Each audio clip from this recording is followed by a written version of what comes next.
C'est vrai. On ne fait pas de l'espionnage quand même. Elle a dit qu'elle va être enregistrée. Oui, pas de problème. Pas de Iman, problème. Iman, comment ça s'est passé l'offre ديالك؟ ouais, elle a passé une formation, je crois, en ligne avec FIBA, Iman. Il y a 3 jours de ça, je pense. Ouais, justement. Bon, j'ai l'impression qu'on va commencer. Hein. Ouais. 19h. 46 participants. Comment?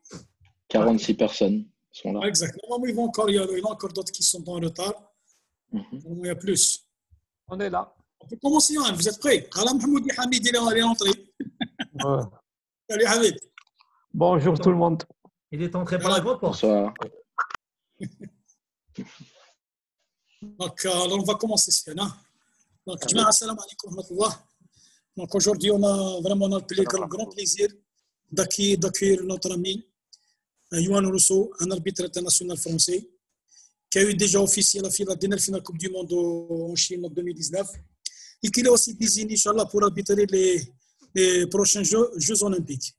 Dans ce cas, aujourd'hui, il va nous rater un petit peu son grand parcours d'arbitre en qualité d'habitué des grands rendez-vous aussi internationaux, le mode de gestion de la carrière d'un arbitre, et il terminera son intervention avec quelques conseils pratiques. J'espère qu'on va passer de bons moments avec M. Yoann, et j'espère pour tous. Ok, nos amis arbitres algériens, dans ce cas, je donne la parole directement à M. Yoann. M. Yoann, vous êtes le bienvenu. À vous, M. Yoann. Merci beaucoup, Kamal. Déjà, je tenais à te remercier pour… Attends. Hop. Ouais. Vous m'entendez? Ouais, super. Je dis déjà, Kamal, merci beaucoup de m'avoir sollicité, de m'avoir invité pour cette réunion derrière les écrans. J'espère qu'un jour, on aura l'occasion de faire ça en live et de se retrouver entre amis en Algérie. Ce soir, l'idée, c'est de vous présenter un petit peu du coup mon parcours, de vous donner de partager un petit peu sur ma façon de voir les choses et comment je fais les choses, en espérant que vous puissiez en tirer quelques points dans vos pratiques. Et puis à la fin, bah, bien sûr, on échangera sur les questions que vous pouvez avoir.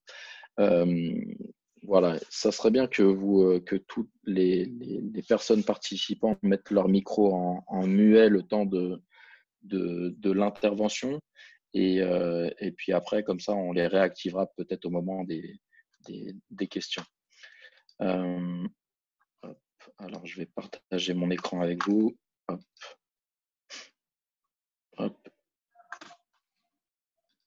Hop. Est-ce que là, vous voyez correctement mon écran? Oui, c'est bon, c'est bon, on voit très bien. Parfait.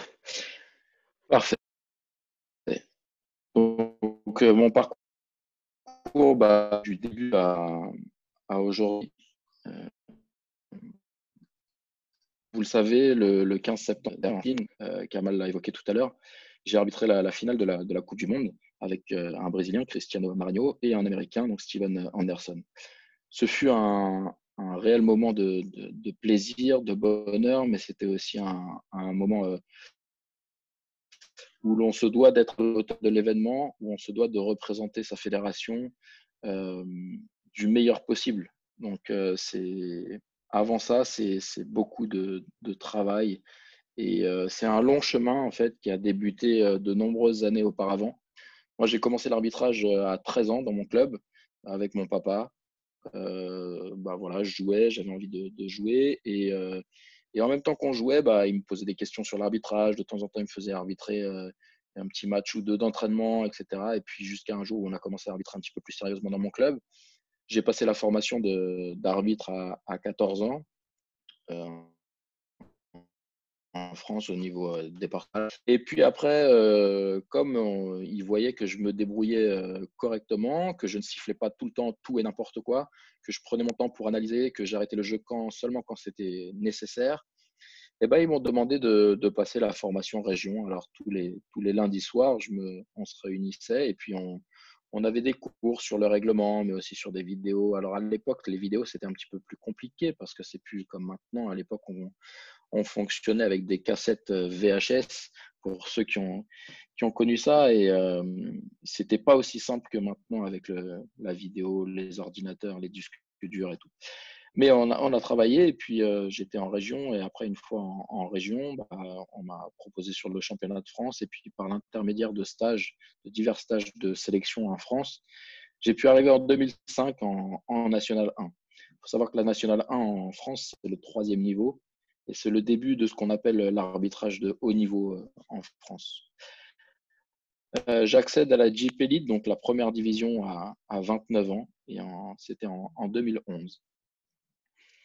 Il y avait un programme de formation qui avait été mis en place par la Fédération française de basketball qui s'appelait On the Road to FIBA, avec des sessions de travail le samedi matin et puis la mise en place un peu de tuteurs et de coachs, comme ça se fait un petit peu dans beaucoup de pays actuellement. En 2015, j'ai réussi à devenir arbitre international. J'ai passé donc un clinique. À l'époque, c'était une semaine de stage. On était sur un tournoi avec des équipes nationales de U16. Et puis, on arbitrait. Il y avait aussi un questionnaire en anglais et puis un test de code de jeu en anglais à passer. C'est assez stressante, mais c'était une semaine, parce que c'était une semaine importante d'une carrière d'arbitre.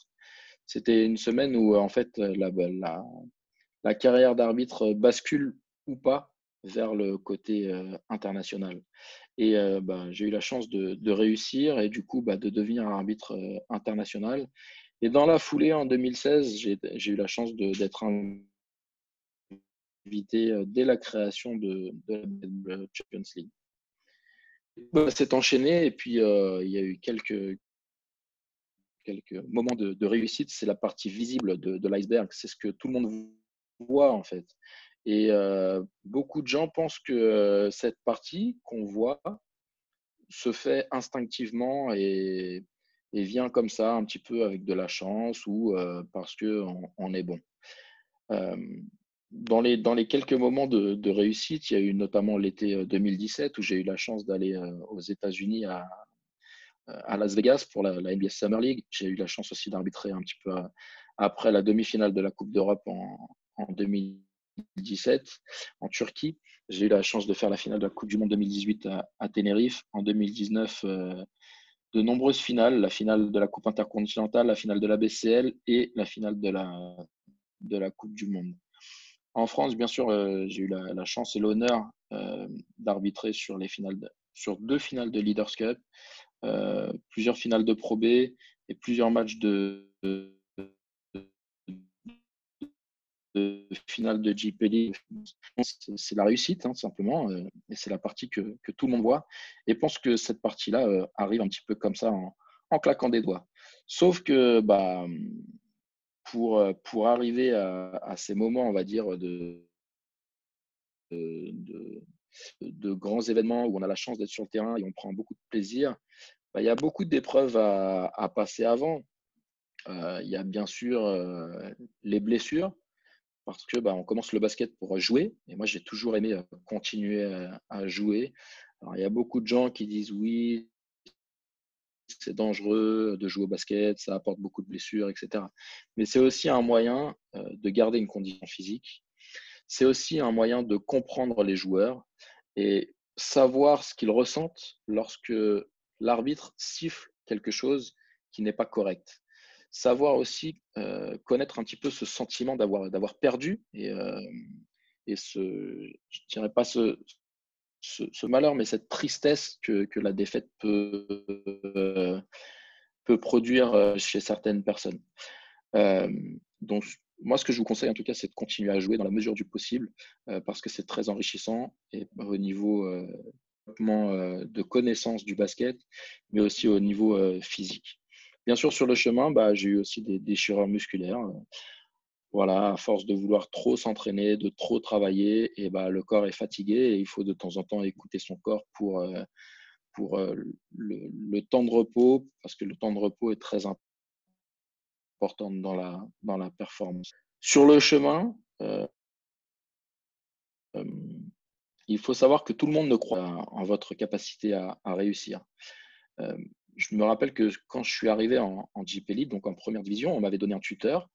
Et lors d'une discussion avec ce tuteur, il m'a dit moi, je ne sais pas comment tu vas pouvoir devenir un vrai arbitre de première division et vraiment garder ta place et vivre en tant qu'arbitre de première division sur du long terme. Il n'en fallait pas plus pour me motiver et pour me donner encore plus faim de réussite et lui montrer qu'il avait tort. Et j'ai continué à travailler jusqu'à ce que j'ai une place plus ou moins reconnue maintenant et que tout se passe bien. Bien sûr, sur votre parcours, vous allez rencontrer des échecs. Dans le système français, il y a un système de sélection un petit peu parallèle au système de montée-descente parce qu'il faut savoir que les arbitres sont classés à chaque niveau. Et puis, comme les équipes, ceux qui ont les meilleurs résultats à la fin de l'année, ils montent et les moins bons, ils descendent. Ça, c'est la filière classique pour pouvoir monter d'échelon en échelon et arriver au plus haut possible. Et il faut savoir qu'il y a aussi un chemin un petit peu parallèle où on prospecte, on va observer, on demande à des jeunes de venir dans des stages de sélection et de détection pour voir s'il y a des potentiels et des gens qui pourraient être intéressants et accéder au haut niveau assez rapidement. Moi, j'ai eu la chance de faire partie de prendre ce chemin un petit peu parallèle et de participer à toutes ces sélections. Et la première fois que j'ai fait ce système de sélection dans ce processus qui dure 3 ans, je suis arrivé au dernier stage, donc au bout des 3 ans, et j'ai échoué. J'étais pas prêt, j'étais encore trop jeune, j'étais pas encore assez fort pour pouvoir évoluer en National 1. Et du coup, j'ai échoué. Et derrière, j'avais 2 possibilités. Soit à la suite de mon échec, je retournais ma déception vers le système et je leur rejetais la faute. Et je dis oui, c'est eux qui n'ont pas su voir en moi mon potentiel et qui n'ont pas su voir ce que j'étais capable de faire. Et j'arrêtais d'arbitrer. Ou alors, je continuais à travailler pour leur prouver qu'ils avaient tort et puis me donner une chance de réussir. Et je suis arrivé donc en National 1, il me semble, de mémoire, à 29 ans. Ce qui est très important, c'est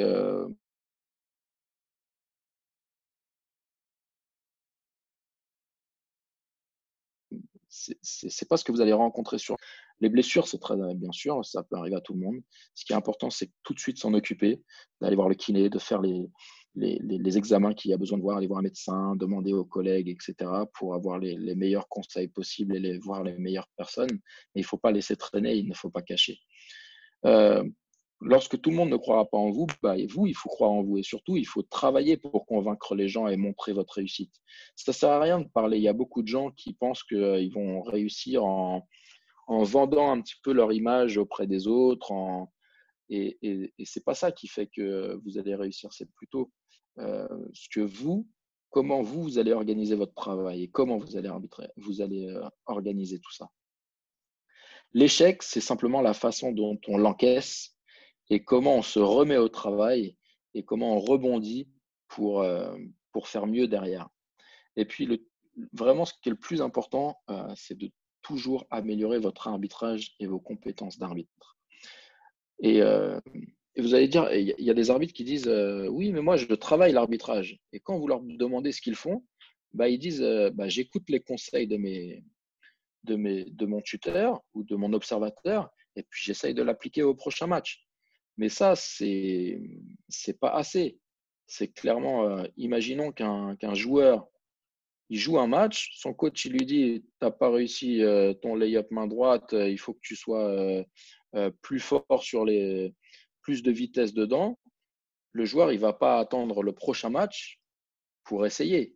Il va pendant toute la semaine s'entraîner pour réussir le jour du match. Et pour les arbitres, c'est la même chose. C'est-à-dire qu'on doit utiliser les temps toute la semaine pour pouvoir travailler et pour pouvoir améliorer son arbitrage.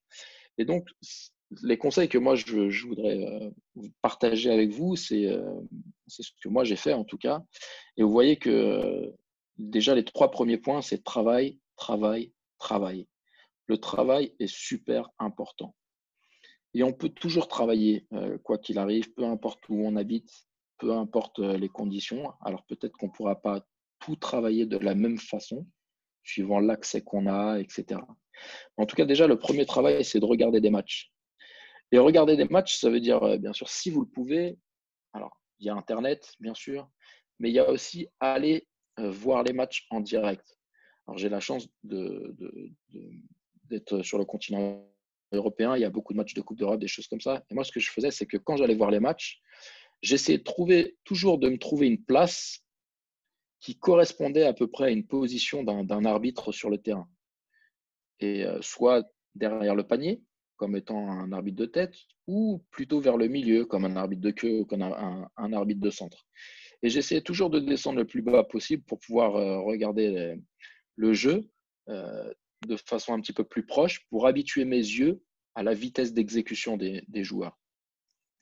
Et bien sûr, ce travail de regarder les matchs, après, quand on les regarde, il faut aussi pouvoir travailler. C'est pas le tout de regarder les matchs, parce que on peut être assis tranquillement sur son fauteuil en train de boire un petit thé, des petits gâteaux, et regarder le match et dire voilà, j'ai travaillé mon arbitrage. Mais c'est pas aussi facile que ça. C'est-à-dire que quand vous regardez le match, en fonction de ce que vous avez besoin de travailler, vous pouvez travailler différemment. Imaginons par exemple, j'ai besoin de travailler la gestion du temps. Et bah, quand je vais regarder le match, à chaque fois qu'il y a un changement de possession, je vais jeter un coup d'œil sur le temps. À chaque fois que le jeu passe le milieu de terrain, je vais regarder le temps. Et quand le jeu arrive sur le demi-terrain et qu'il s'arrête, je vais regarder une 3e fois le temps. Et ça, c'est des automatismes qu'on se construit et qu'on va essayer de reproduire lorsqu'on sera sur le terrain plus tard. Donc, regardez le temps au changement de possession, regardez le temps quand vous allez passer le milieu de terrain lorsque vous arbitrez, et regardez le temps une fois que vous arrivez sur votre position lors du match. Et quand vous regardez le match, vous pouvez choisir un arbitre, vous dites que vous êtes à sa place et vous regardez à chaque fois lors des timings qui arrivent. Aussi, on peut regarder les matchs, on peut prendre des décisions. Alors bien sûr, vous n'allez pas prendre le sifflet et siffler dans votre maison, sinon vous allez casser les oreilles de tout le monde chez vous. Mais vous pouvez prendre peut-être une paille. Une paille, ça ne fait pas de bruit. Vous le mettez dans la bouche, ça remplace un petit peu le sifflet et vous simulez le fait d'avoir le sifflet entre vous et poum, vous soufflez de l'air dans la paille quand vous pensez qu'il y a une faute ou une violation qui a été commise. Et si la personne qui est sur le terrain ne siffle pas, bah, il faut essayer de trouver pourquoi. Et du coup, soit c'est vous qui êtes un petit peu trop rapide à siffler parce que le contact n'avait pas d'évidence, soit c'est peut-être la personne sur le terrain qui a loupé quelque chose. Mais en tout cas, vous êtes en train de regarder un match en travaillant. Le deuxième point sur le travail, et ça, je pense que celui-là, c'est peut-être celui qui est le plus facile, entre guillemets, à réaliser parce que c'est quelque chose qui ne demande pas ou peu de matériel. Alors, bien sûr qu'on peut en utiliser beaucoup du matériel pour travailler sa condition physique. On peut très bien travailler sa condition physique sans matériel. On peut très bien aller courir, on peut très bien travailler avec le poids du corps, faire des pompes, travailler avec des chaises ou des choses comme ça, des éléments qui sont très simples. Et pourquoi on va travailler sur cette condition physique? Parce que c'est en lien avec votre image. L'image que vous développez sur le terrain, elle est très, très, très importante. Les gens se font une idée de vous dès la première fois qu'ils vous regardent. La façon dont vous marchez, la façon dont vous allez serrer la main, si vous regardez ou pas les gens dans les yeux, si vous êtes athlétique ou pas. Il faut savoir que la FIBA recherche des gens qui ont un profil athlétique et qui ressemblent à celui des joueurs. Donc, c'est être capable de suivre le jeu, de courir pas aussi vite que les joueurs, mais presque, et à la fin de match, être lucide, ne pas être fatigué à la fin des matchs, mais garder sa fraîcheur mentale pour pouvoir décider correctement. Parce que si vous êtes fatigué, vous n'arrivez plus à réfléchir correctement et à prendre les décisions. Bien sûr, le troisième point à travailler, Et ça, c'est un élément très important sur lequel on ne peut pas passer, c'est le règlement. Le règlement, c'est lire de temps en temps les règles, mais ce n'est pas l'apprendre bêtement. Il faut comprendre les règles. Il faut comprendre ce que ça veut dire derrière et le traduire en images, c'est-à-dire être capable de s'imaginer ce qui a écrit et capable de se représenter quand est-ce qu'il y a un marché, quand est-ce qu'il y a une faute, etc. C'est ça qui est important. Euh, Bien sûr, tout ce travail, dans ce travail, vous allez investir du temps, vous allez investir de l'énergie et c'est nécessaire. Il faut savoir que lors de mes formations, pour pouvoir arriver sur le haut niveau en France, je travaillais mon règlement assez régulièrement et j'avais eu pour idée à cette époque-là de mettre un règlement dans les toilettes. Et dès que j'allais aux toilettes, eh ben, je m'asseyais, hop, et je lisais un article. Ça prenait 5 minutes. Et comme on va tous les jours aux toilettes, ou quasiment, peut-être une, deux fois, et bah, du coup, ça m'a permis de travailler tous les jours un petit peu mon règlement. Disons que c'est pareil aussi peut-être si on est amené à prendre le bus ou si on est en voiture et qu'on ne conduit pas, bien sûr, on peut prendre 5 minutes pour regarder et lire peut-être un article. Il ne suffit pas de lire pendant 2 heures toute la journée, mais c'est peut-être lire 5, 10 minutes tous les jours. C'est ça qui est important, c'est un travail de tous les jours.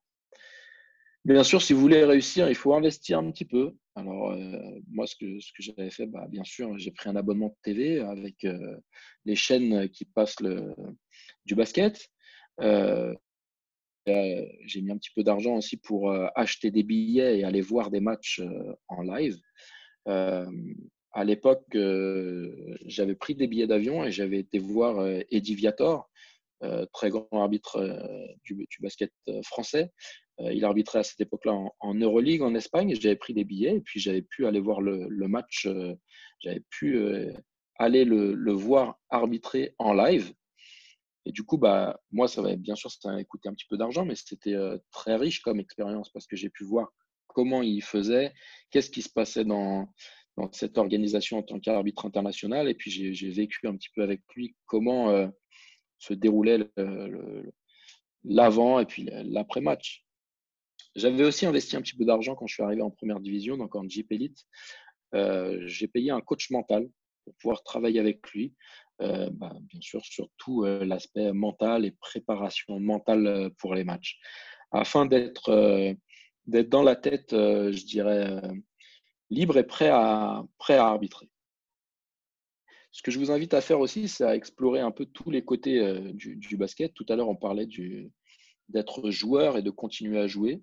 Je trouve que c'est très important, mais c'est aussi important d'avoir une vision en tant que coach, donc d'avoir entraîné peut-être une équipe et du coup de se trouver un petit peu dans la situation du coach et d'être dans la peau des personnes avec qui vous travaillez.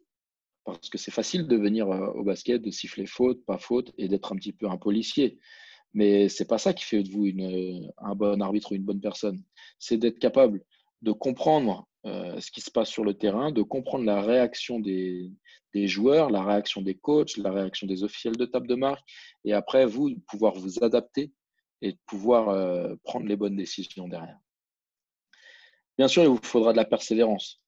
Vous rencontrerez des difficultés et des échecs. Ça fait partie du processus. On en parlait tout à l'heure. On disait que vous y êtes blessé. On peut avoir des gens qui ne vous donnent pas de promotion ou qui ne croient pas en vous et qui ne vous fassent pas monter de division. Et des fois, on le prend un petit peu comme une injustice. Mais généralement, si on travaille et qu'on fait progresser son arbitrage, eh ben on arrive, si on a réellement le niveau, on arrive à ce qu'on veut. Mais bien sûr, pour ça, il faut aussi une petite partie de chance parce que il y a une petite partie qu'on ne maîtrise pas. Il faut un petit peu de chance et il faut avoir des opportunités. Par exemple, pour moi, lorsque en 2015, je deviens arbitre international, je crois que c'était en 2016, il y avait le tournoi de qualification olympique à Nantes pour le basket féminin. Et il y a un arbitre chinois qui est désigné. Et cet arbitre chinois, quelques jours avant la compétition, on n'a pas de nouvelles de lui. Quelqu'un de la fédération m'appelle et il me dit bonjour Johan, est-ce que tu serais disponible la semaine prochaine? Alors, moi, je travaille, je suis professeur, j'avais une classe toute la semaine d'après.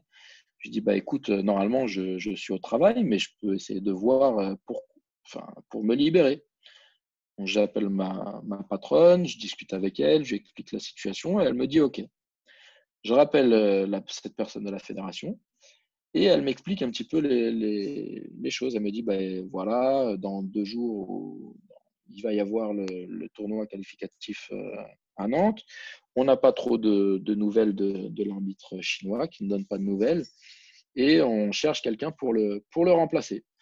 Donc, du coup, bah, on va te confirmer ça le lendemain. Et le lendemain, effectivement, ils m'ont appelé et puis ils ont confirmé ma participation. Donc, il faut avoir des opportunités comme ça dans son chemin et un petit peu de chance. Mais il faut surtout avoir travaillé avant pour pouvoir être prêt au moment où ces opportunités arrivent. Il faut savoir que ce tournoi, il était en juin. En juin, pour moi, la compétition, comment dire, la saison, elle était presque finie. J'avais, comment dire, oui, il y avait un petit peu moins de matchs, etc. Et je continuais à jouer, je continuais à m'entraîner. Et heureusement, parce que lorsqu'on m'a appelé pour cette compétition, bah, 3 jours après, je devais courir le test physique. Et heureusement que j'avais gardé l'entraînement et que ça m'a permis après d'être performant et de réussir mes tests et après de réussir mon arbitrage sur le terrain, qui était la partie la plus importante. Donc voilà un petit peu les conseils que je pourrais vous donner. En tout cas, c'est ce que moi j'ai mis en place pour pouvoir réussir. Les avantages d'être arbitre international, on en parlait tout à l'heure, on rencontre des personnes formidables et de cultures différentes, des gens qui viennent de partout le monde, mais avec toute cette même passion du basket et de l'arbitrage. Et ça fait qu'on passe des moments vraiment très, très, très agréables. Et ça, je dirais que c'est un des points les plus importants dans la carrière d'arbitre. On a la chance de voyager aussi, de découvrir des nouveaux endroits, des nouveaux pays. J'ai eu la chance d'aller en Chine, de voir la muraille de Chine, d'aller à Rio, de voir le Corcovado, qui sont quand même deux places qui représentent deux des 7 merveilles du monde. Donc et ça, j'ai eu la chance de le vivre grâce à l'arbitrage. Bien sûr, on a la chance en tant qu'arbitre international d'être sur le terrain pour des matchs d'un niveau très élevé, d'excellents matchs, et puis de prendre du plaisir à voir des joueurs qu'on regardait à la télé quelques années auparavant. Et puis aussi, c'est la chance, c'est la possibilité d'arbitrer de plus en plus de matchs, donc d'acquérir de plus en plus d'expérience, et du coup d'essayer d'avoir de plus en plus de qualité dans notre arbitrage. Et bien sûr, qu'il y ait plus de matchs, dit un petit peu plus d'argent, ce qui n'est pas négligeable. Voilà un petit peu mon parcours, mais j'aimerais aussi partager quelques points qui, en tout cas dans l'arbitrage, me semblent importants. C'est la préparation mentale. C'est comment se mettre dans les bonnes dispositions au niveau mental pour pouvoir arbitrer. Et il y a un point pour moi qui était très important, c'est la gestion de l'éveil. C'est être en forme et être éveillé au moment où le match commence. Parce que avant, lorsque j'étais plus jeune, j'avais un petit peu du mal à arriver au match. Et avec le travail, les études, la fatigue de tous les jours, d'arriver au moment du match et d'être performant. Donc, c'est vraiment important déjà de dormir correctement, de manger correctement aussi. Et en travaillant avec les préparateurs mentaux là, qui travaillent avec les arbitres sur les grandes compétitions européennes ou mondiales, Dubravka, Martinovic chez Mabucheta, ils évoquent une possibilité comment dire, de checker, de vérifier un petit peu l'état d'éveil dans lequel on est au moment du match. Et l'état d'éveil, en fait, il ne faut pas qu'il soit trop haut, c'est-à-dire qu'il ne faut pas qu'on soit trop énergique et qu'on soit trop excité. Parce que si on est trop excité, on va voir un contact et on va siffler tout de suite. on va être trop réactif. Et au contraire, si on est trop endormi, on va être un petit peu lent en termes de réflexion, etc. Et on va voir les choses et on ne va pas réagir. Et en fait, il faut être entre les deux. Il ne faut pas être trop excité, mais il ne faut pas être trop endormi non plus. Et du coup, ça, c'est quelque chose qui se travaille. Il y a des gens on peut faire des siestes avant le match. Et il faut savoir aussi la façon dont on gère le réveil des siestes. Ça peut être se reposer un petit peu à l'hôtel si vous avez la chance d'être dans un hôtel avant un match. Ça peut être dans la voiture, si vous vous déplacez en voiture pour le match, vous allongez un petit peu, vous reposez un petit peu. Et après, il faut voir dans quel état de forme vous êtes. Et vous pouvez vérifier ça lorsque vous êtes allongé, soit à l'hôtel, soit dans votre voiture. Une deuxième fois, vous pouvez vérifier quel niveau d'éveil vous avez lorsque vous êtes dans le vestiaire, vous êtes assis sur le banc. Vous vérifiez si vous êtes un petit peu trop nerveux, énervé ou si vous êtes trop mou, trop endormi. Et le troisième point de vérification, c'est que lorsque vous êtes sur le terrain, lorsque les équipes s'échauffent et que vous êtes en position debout. Et du coup, vous devez vérifier si vous êtes un peu trop stressé ou si vous êtes un peu trop endormi. Du coup, si vous êtes un petit peu trop endormi, le mieux, c'est de vous activer, c'est-à-dire de faire des exercices, écouter un petit peu de musique qui vous donne un petit peu d'énergie, faire de l'exercice physique, par exemple quelques pompes ou sauter à la corde, enfin voilà, des choses comme ça. Ou peut-être des petits exercices de musculation avec un élastique. Voilà. Et si vous êtes un petit peu trop stressé ou trop actif, et à ce moment-là, ce qui est important, c'est de faire des exercices de respiration pour faire retomber l'émotion et l'excitation et que vous soyez un petit peu moins nerveux. La veille des matchs, ou peut-être même avant, je pense qu'il faut éviter et stopper un petit peu toutes les pensées négatives, celles qui vous donnent un petit peu de stress. Moi, ma façon de faire, c'est quand je commence un petit peu à penser au match et que ça me stresse un petit peu, je vais basculer ça sur de la visualisation mentale. C'est-à-dire que je vais imaginer la situation dans ma tête et je vais m'imaginer la gérer. Voilà, si peut-être c'est un joueur qui pète les plombs, qui insulte quelqu'un d'autre ou qui chambre quelqu'un d'autre, je m'imagine le sanctionner ou intervenir pour pouvoir gérer cette personne. Et du coup, cette visualisation mentale, quand vous imaginez en train de faire les choses, ça vous rassure, mais surtout, vous êtes prêt à intervenir. Vous avez déjà pensé à une réponse au moment où vous êtes sur le terrain et que ça arrive. Il faut bien sûr être prêt à être challengé. Il faut savoir que le basket, c'est un jeu c'est un sport avec des émotions, avec beaucoup d'enjeux, et que perdre ou gagner, ça donne des émotions de joie, de frustration. Et lorsque vous prenez une décision, généralement, il y a quelqu'un qui est content et il y a quelqu'un qui l'est un peu moins. Et il se peut que cette personne qui n'est pas contente conteste ou peut-être demande des explications, et qu'il faut être prêt à pouvoir répondre. Donc ça, c'est ce que moi je fais au niveau préparation mentale. Je voulais partager aussi avec vous un petit peu les points du briefing que j'évoque lorsque je fais un briefing avec mes collègues. Pour moi, il y a 4 points très importants. Le premier, c'est le contrôle de la rencontre. Le deuxième, c'est le jugement. Le troisième, c'est la mécanique. Et le dernier point, c'est d'être intelligent dans son arbitrage. Le contrôle de la rencontre, ça doit être l'objectif numéro 1.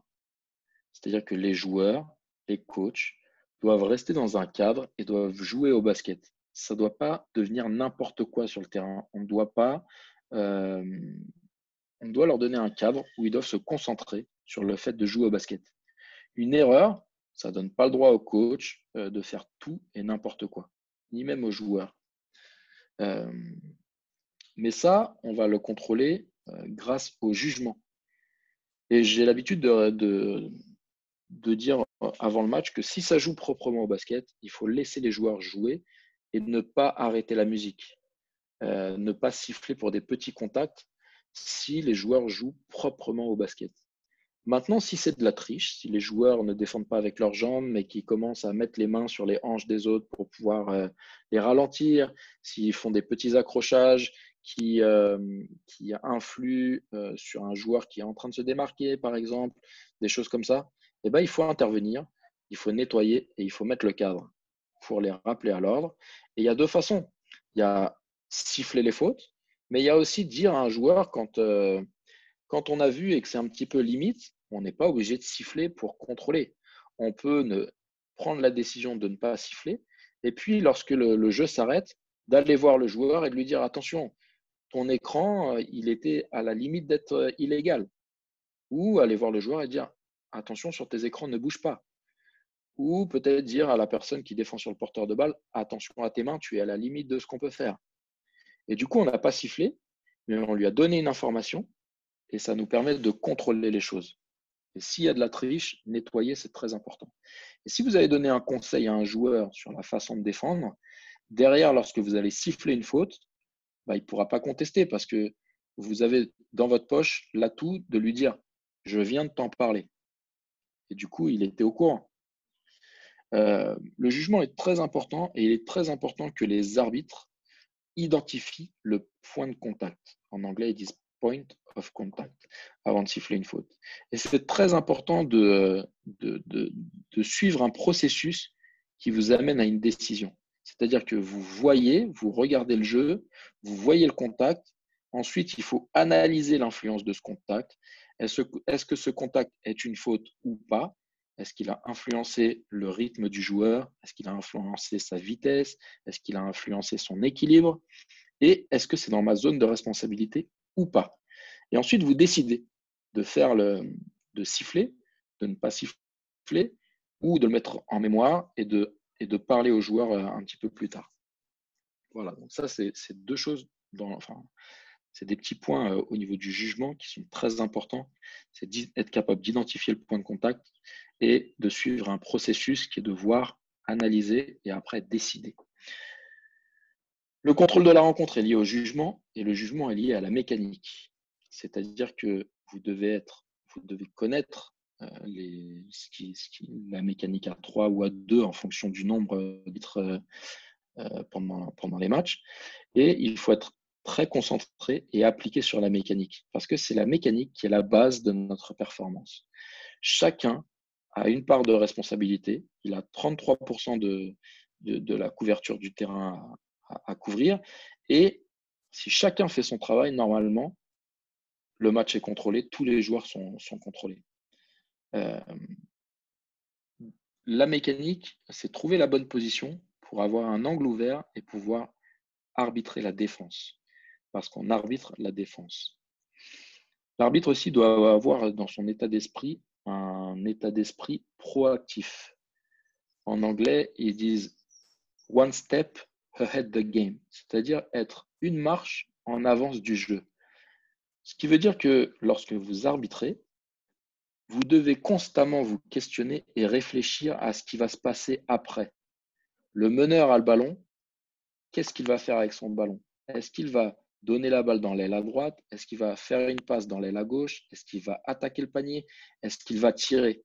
Et ça, je dois commencer à y réfléchir tout en arbitrant sur l'instant, commencer à réfléchir à ce qui va se passer après pour pouvoir arbitrer le bon défenseur et regarder au bon endroit lorsqu'il y aura un contact. C'est important parce que derrière, ça nous donne l'information de savoir quel défenseur on doit arbitrer. En fonction de ce que l'attaque va faire, comment la défense va réagir, et en fonction du critère aussi de savoir si c'est dans ma zone de responsabilité ou pas. Et bien sûr, il faut être intelligent dans l'arbitrage que vous allez proposer. Lorsque c'est une situation qui est un petit peu kiff-kiff, 50-50, il faut se poser la question de savoir si vous êtes capable, lorsqu'elle va se produire pour l'autre équipe, de siffler la même chose. Si vous avez mis faute antisportive pour l'équipe rouge, est-ce que vous serez capable de mettre faute antisportive lorsque l'équipe blanc fera la même chose? Et du coup, il faut être assez intelligent dans les décisions que vous allez prendre et dans la façon dont vous allez aborder les choses. Lorsqu'un joueur vient vous parler d'une faute, discutez avec lui du point de contact. Tu as mis ta main, tu as tapé le coude du tireur lorsqu'il a tiré. Et lorsqu'on lui dit tu as tapé le bras droit du tireur, le joueur ou le coach avec qui vous discutez il ne peut pas nier le fait que vous ayez vu un contact. Ensuite, être intelligent, c'est aussi faire preuve de souplesse dans votre arbitrage et dans votre façon de penser. On ne peut pas toujours avoir raison. Donc, lorsque quelqu'un nous fait une réflexion, on doit l'écouter et après lui répondre. Mais ne pas être toujours dans la confrontation et de dire si, moi j'ai raison. Souvent, moi je dis au coach, je ne vous dis pas que j'ai raison, je vous dis que c'est ce que j'ai vu et c'est comme ça que je l'ai ressenti. C'est pour ça que j'ai pris cette décision. Maintenant, si vous êtes sûr, la seule chose que je peux faire, c'est regarder. Mais ma décision, elle a été prise. Voilà donc un petit peu les 4 points que j'aborde au briefing. Donc, 1, le contrôle de la rencontre, qui est lié au jugement. C'est-à-dire que si vous prenez les bonnes décisions, eh ben, le match sera contrôlé. Et le jugement vient de la mécanique. Donc, en gros, tout part de la base de la mécanique. Grâce à la mécanique, vous aurez un bon jugement. Et grâce à un bon jugement, vous aurez un contrôle de la rencontre qui sera un petit peu plus facile et maîtrisé. Et avec tout ceci, on rajoute le fait d'être intelligent dans ce qu'on fait, dans la façon dont on se comporte et comment on communique avec les gens. J'en viens à la gestion des émotions. Les émotions, comme je vous l'ai dit tout à l'heure, elles se retrouvent tout dans la pression du temps, ou Y raison, peut-être que c'est le derby, peut-être que c'est pas le derby, peut-être que c'est le match pour la montée, peut-être que c'est le match pour la descente, peut-être que c'est un match de milieu de tableau. Il y a de l'enjeu, il y a de la nervosité, il y a de l'intensité, il y a des obligations de résultat. Et du coup, tout ça, ça influence les relations entre les arbitres et les autres acteurs. Et la communication est très importante. Il est important que les arbitres restent calmes et sereins pour pouvoir donner un climat apaisé et donner de la confiance aux gens. Vous avez tous vu, par exemple, dans un restaurant, lorsque les serveurs sont en train de marcher calmement pour apporter ou marcher rapidement pour apporter des plats à une table, ce n'est pas pareil que de voir un serveur qui est en train de courir partout dans le restaurant. Et vous vous dites, ce serveur qui est en train de courir partout dans le restaurant, lui, il est en stress et puis il est dans le jus, il est débordé de travail. Peut-être que l'autre serveur, il a la même quantité de travail, il est pressé de la même façon, sauf qu'il le gère avec une image sereine, avec une image un peu plus calme. Et ça, c'est important, parce que l'image que vous dégagez, elle influe sur les autres, sur les joueurs, sur les coachs et sur les officiels de table de marque. Avoir un esprit calme aussi, c'est être capable de mieux analyser et de comprendre ce qui se passe. Lorsqu'on est énervé, souvent on ne prend pas les bonnes décisions. Ça vous est déjà arrivé d'être énervé contre quelqu'un et de dire des choses, par exemple, qu'on regrette ou qui ont fait du mal. Et ça, derrière, une fois que c'est sorti, on a du mal à rattraper l'action. C'est mieux de rester calme et de pouvoir analyser et après communiquer calmement. Il y a une chose qu'un arbitre doit être capable de faire, c'est savoir écouter. Souvent, lorsqu'on communique avec quelqu'un, on a envie de parler, on a envie de donner nos informations, ce qu'on a ressenti, ce qu'on sait, de donner une explication. Mais en fait, le plus important au départ, c'est de savoir écouter. Parce que si vous écoutez correctement et vous comprenez ce qu'on vous dit, vous pouvez répondre juste. Si vous ne comprenez pas ce qu'on vous dit ou que vous ne l'écoutez pas, vous aurez une réponse, mais ce n'est peut-être pas ce que la personne en face de vous attend. Donc, c'est important d'écouter et de minimiser le fait de parler, parce que moins vous allez parler, moins vous allez donner la possibilité au coach ou au joueur d'attraper un mot déplacé et de rebondir dessus. Donc, il est vraiment important d'écouter, de parler peu et d'avoir une courte explication assez efficace sur le moment pour pouvoir convaincre la personne et pour pouvoir expliquer très honnêtement ce qui s'est passé. Souvent, on parle de points de contact. Et c'est ça qui doit être au cœur de nos échanges. Moi, j'ai vu un contact sur le bras. Moi, j'ai vu un contact sur le pied. Moi, j'ai vu un contact à la hanche sur le tireur. Moi, j'ai vu ça. J'ai vu une position légale de défense. Il est important aussi de faire référence au règlement. Parce que le règlement, ça doit être notre point fort à nous en tant qu'arbitre. Donc, on doit lier notre discussion au point de contact et au règlement. Et coach, il a tapé le coude du tireur, il va taper le coude droit du tireur, ce qui a un contact qui a un impact sur le jeu. Donc, c'est une faute. Et je suis obligé de le siffler. Et si le coach il dit oui, mais moi, je n'ai pas vu ça, c'est pas vrai, il ne l'a pas touché.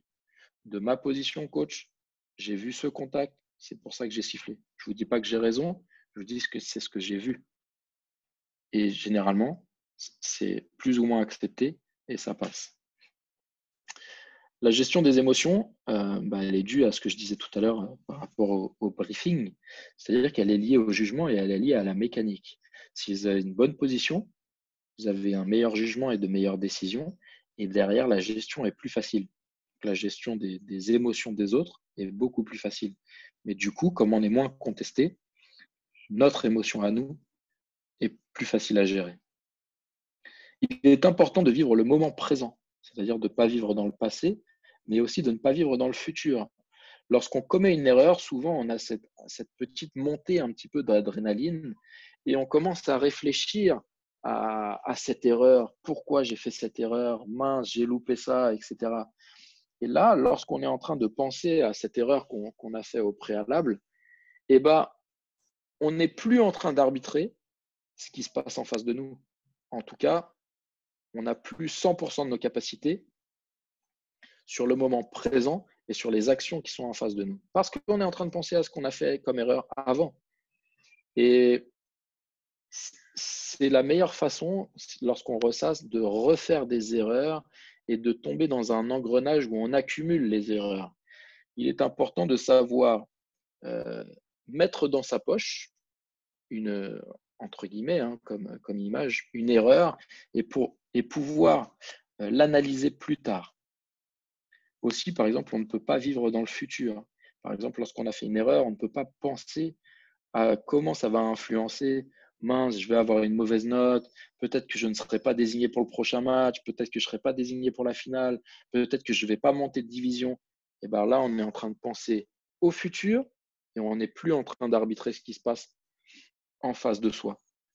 Le conseil que je vous donne pour revenir dans le moment présent, c'est d'utiliser le langage mental, c'est-à-dire de vous parler dans votre tête et de décrire ce qui se passe en face de vous. Ah, le ballon est à gauche, le défenseur est en face. Ah, il va passer au jeu intérieur, je dois regarder le jeu intérieur. Et du coup, le fait que vous parliez sur quelque chose qui se passe au moment réel en face de vous va remettre un petit peu votre attention sur le moment présent, parce que c'est le moment dans lequel on doit être pour pouvoir juger correctement. Si vous êtes dans le passé, si vous êtes dans le futur, vous n'êtes pas totalement en train d'arbitrer ce qui se passe en face de vous et vous risquez de commettre plus d'erreurs après par la suite. Donc, il est important de mettre l'erreur dans sa poche et de l'analyser après le match. Pendant le match, c'est très important, bien sûr, de savoir si on a fait des erreurs ou pas, mais ce n'est pas le moment de les analyser. L'analyse de match, l'analyse des décisions se fait à la fin du match. Pendant le match, c'est l'heure de prendre des décisions et de décider. Il faut savoir que c'est à vous de travailler. Alors en France, on est plutôt privilégié en termes de moyens, et partout dans le monde, il y a des moyens de travailler, de trouver des ressources. Vous pouvez très bien regarder sur Internet des clips vidéo, il y a plein de chaînes YouTube, maintenant il y a des pages Facebook, il y a beaucoup de choses qui sont faites pour développer l'arbitrage et se procurer des images, regarder les matchs, analyser les déplacements, analyser les décisions, travailler votre arbitrage. Il faut savoir que vous êtes la clé de votre réussite et c'est un travail quotidien. En France, il y a souvent beaucoup d'arbitres qui s'occupent de regarder les matchs qu'ont les autres, les désignations qu'ont les autres, est-ce qu'ils sont loin de chez eux, est-ce qu'ils vont recevoir beaucoup d'argent ou pas, etc. Tout ça, c'est une perte de temps. Il est important d'être concentré sur vous, sur votre façon de faire, comment vous êtes habillé pour aller au match, quelles conditions physiques vous avez, est-ce que vous êtes athlétique ou pas, est-ce que vous êtes bien habillé, est-ce que vos décisions sont correctes, est-ce que vous sifflez correctement, c'est-à-dire est-ce que vous avez un coup de sifflet qui est fort et bref, ou est-ce que votre coup de sifflet est un peu mou et très long. On peut aussi regarder la façon dont vous allez signaler les choses, travailler sa gestuelle devant un miroir, des choses comme ça, travailler sa mécanique. Et il y a toujours des choses à améliorer.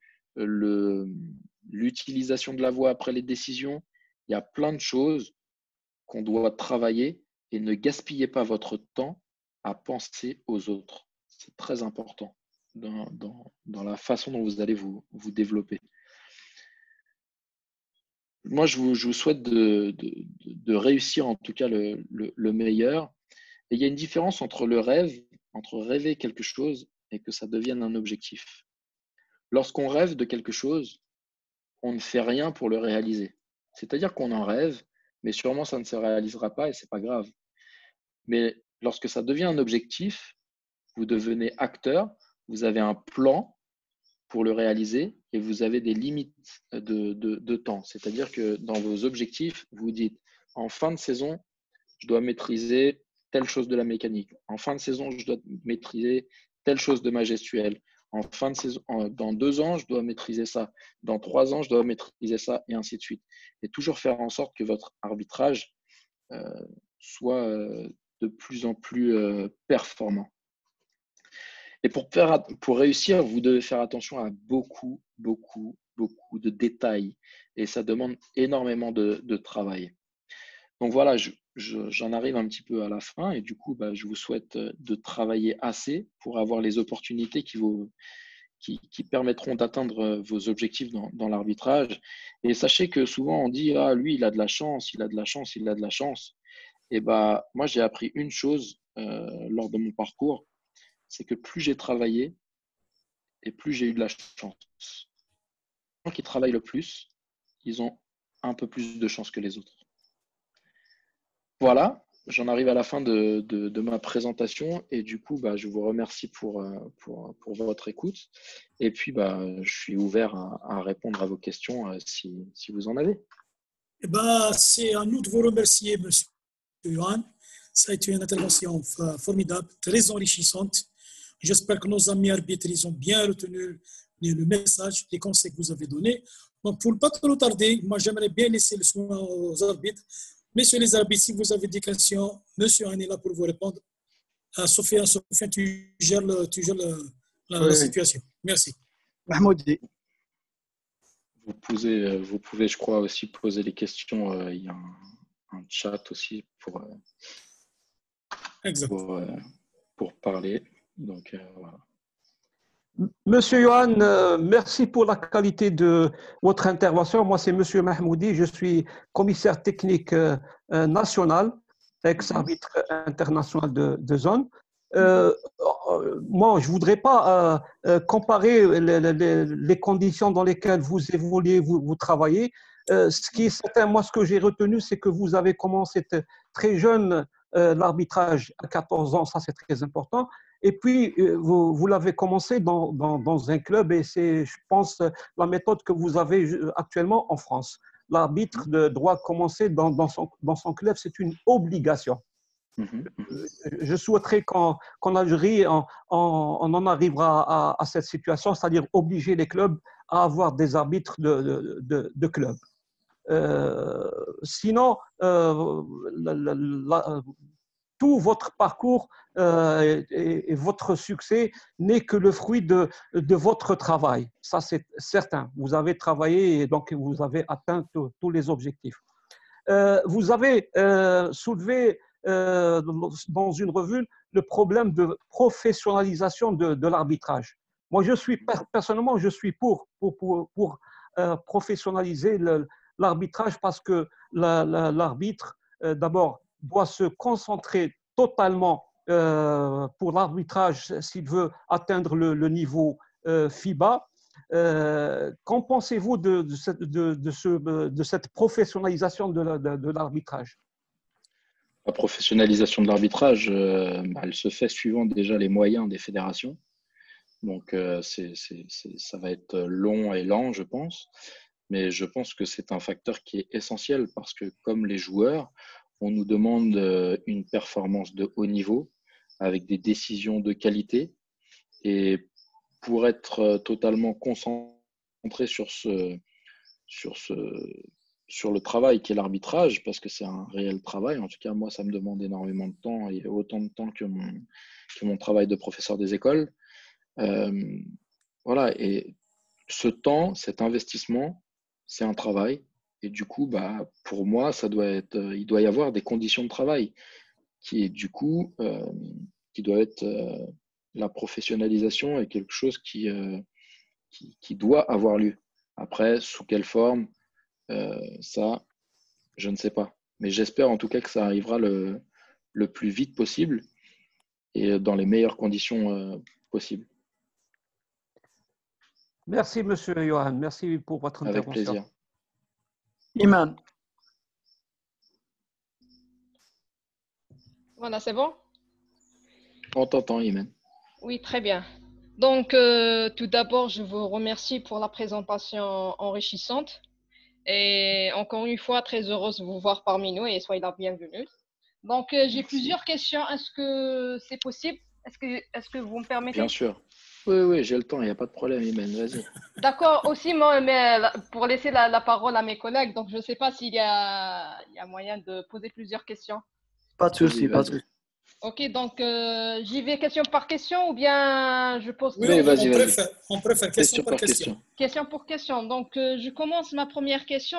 Enfin, je vais parler en général. Ensuite, j'ai des questions sur le terrain. Donc pour ma première question, je voulais qu'on parle de l'importance de la formation de l'arbitre. C'est, entre guillemets, c'est être arbitre et coach en même temps.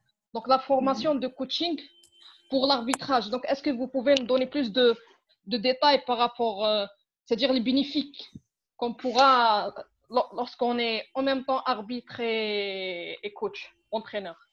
Bah, lorsque tu es coach, tu vas devoir enseigner, tu vas devoir entraîner une équipe, tu vas devoir les coacher pendant le week-end.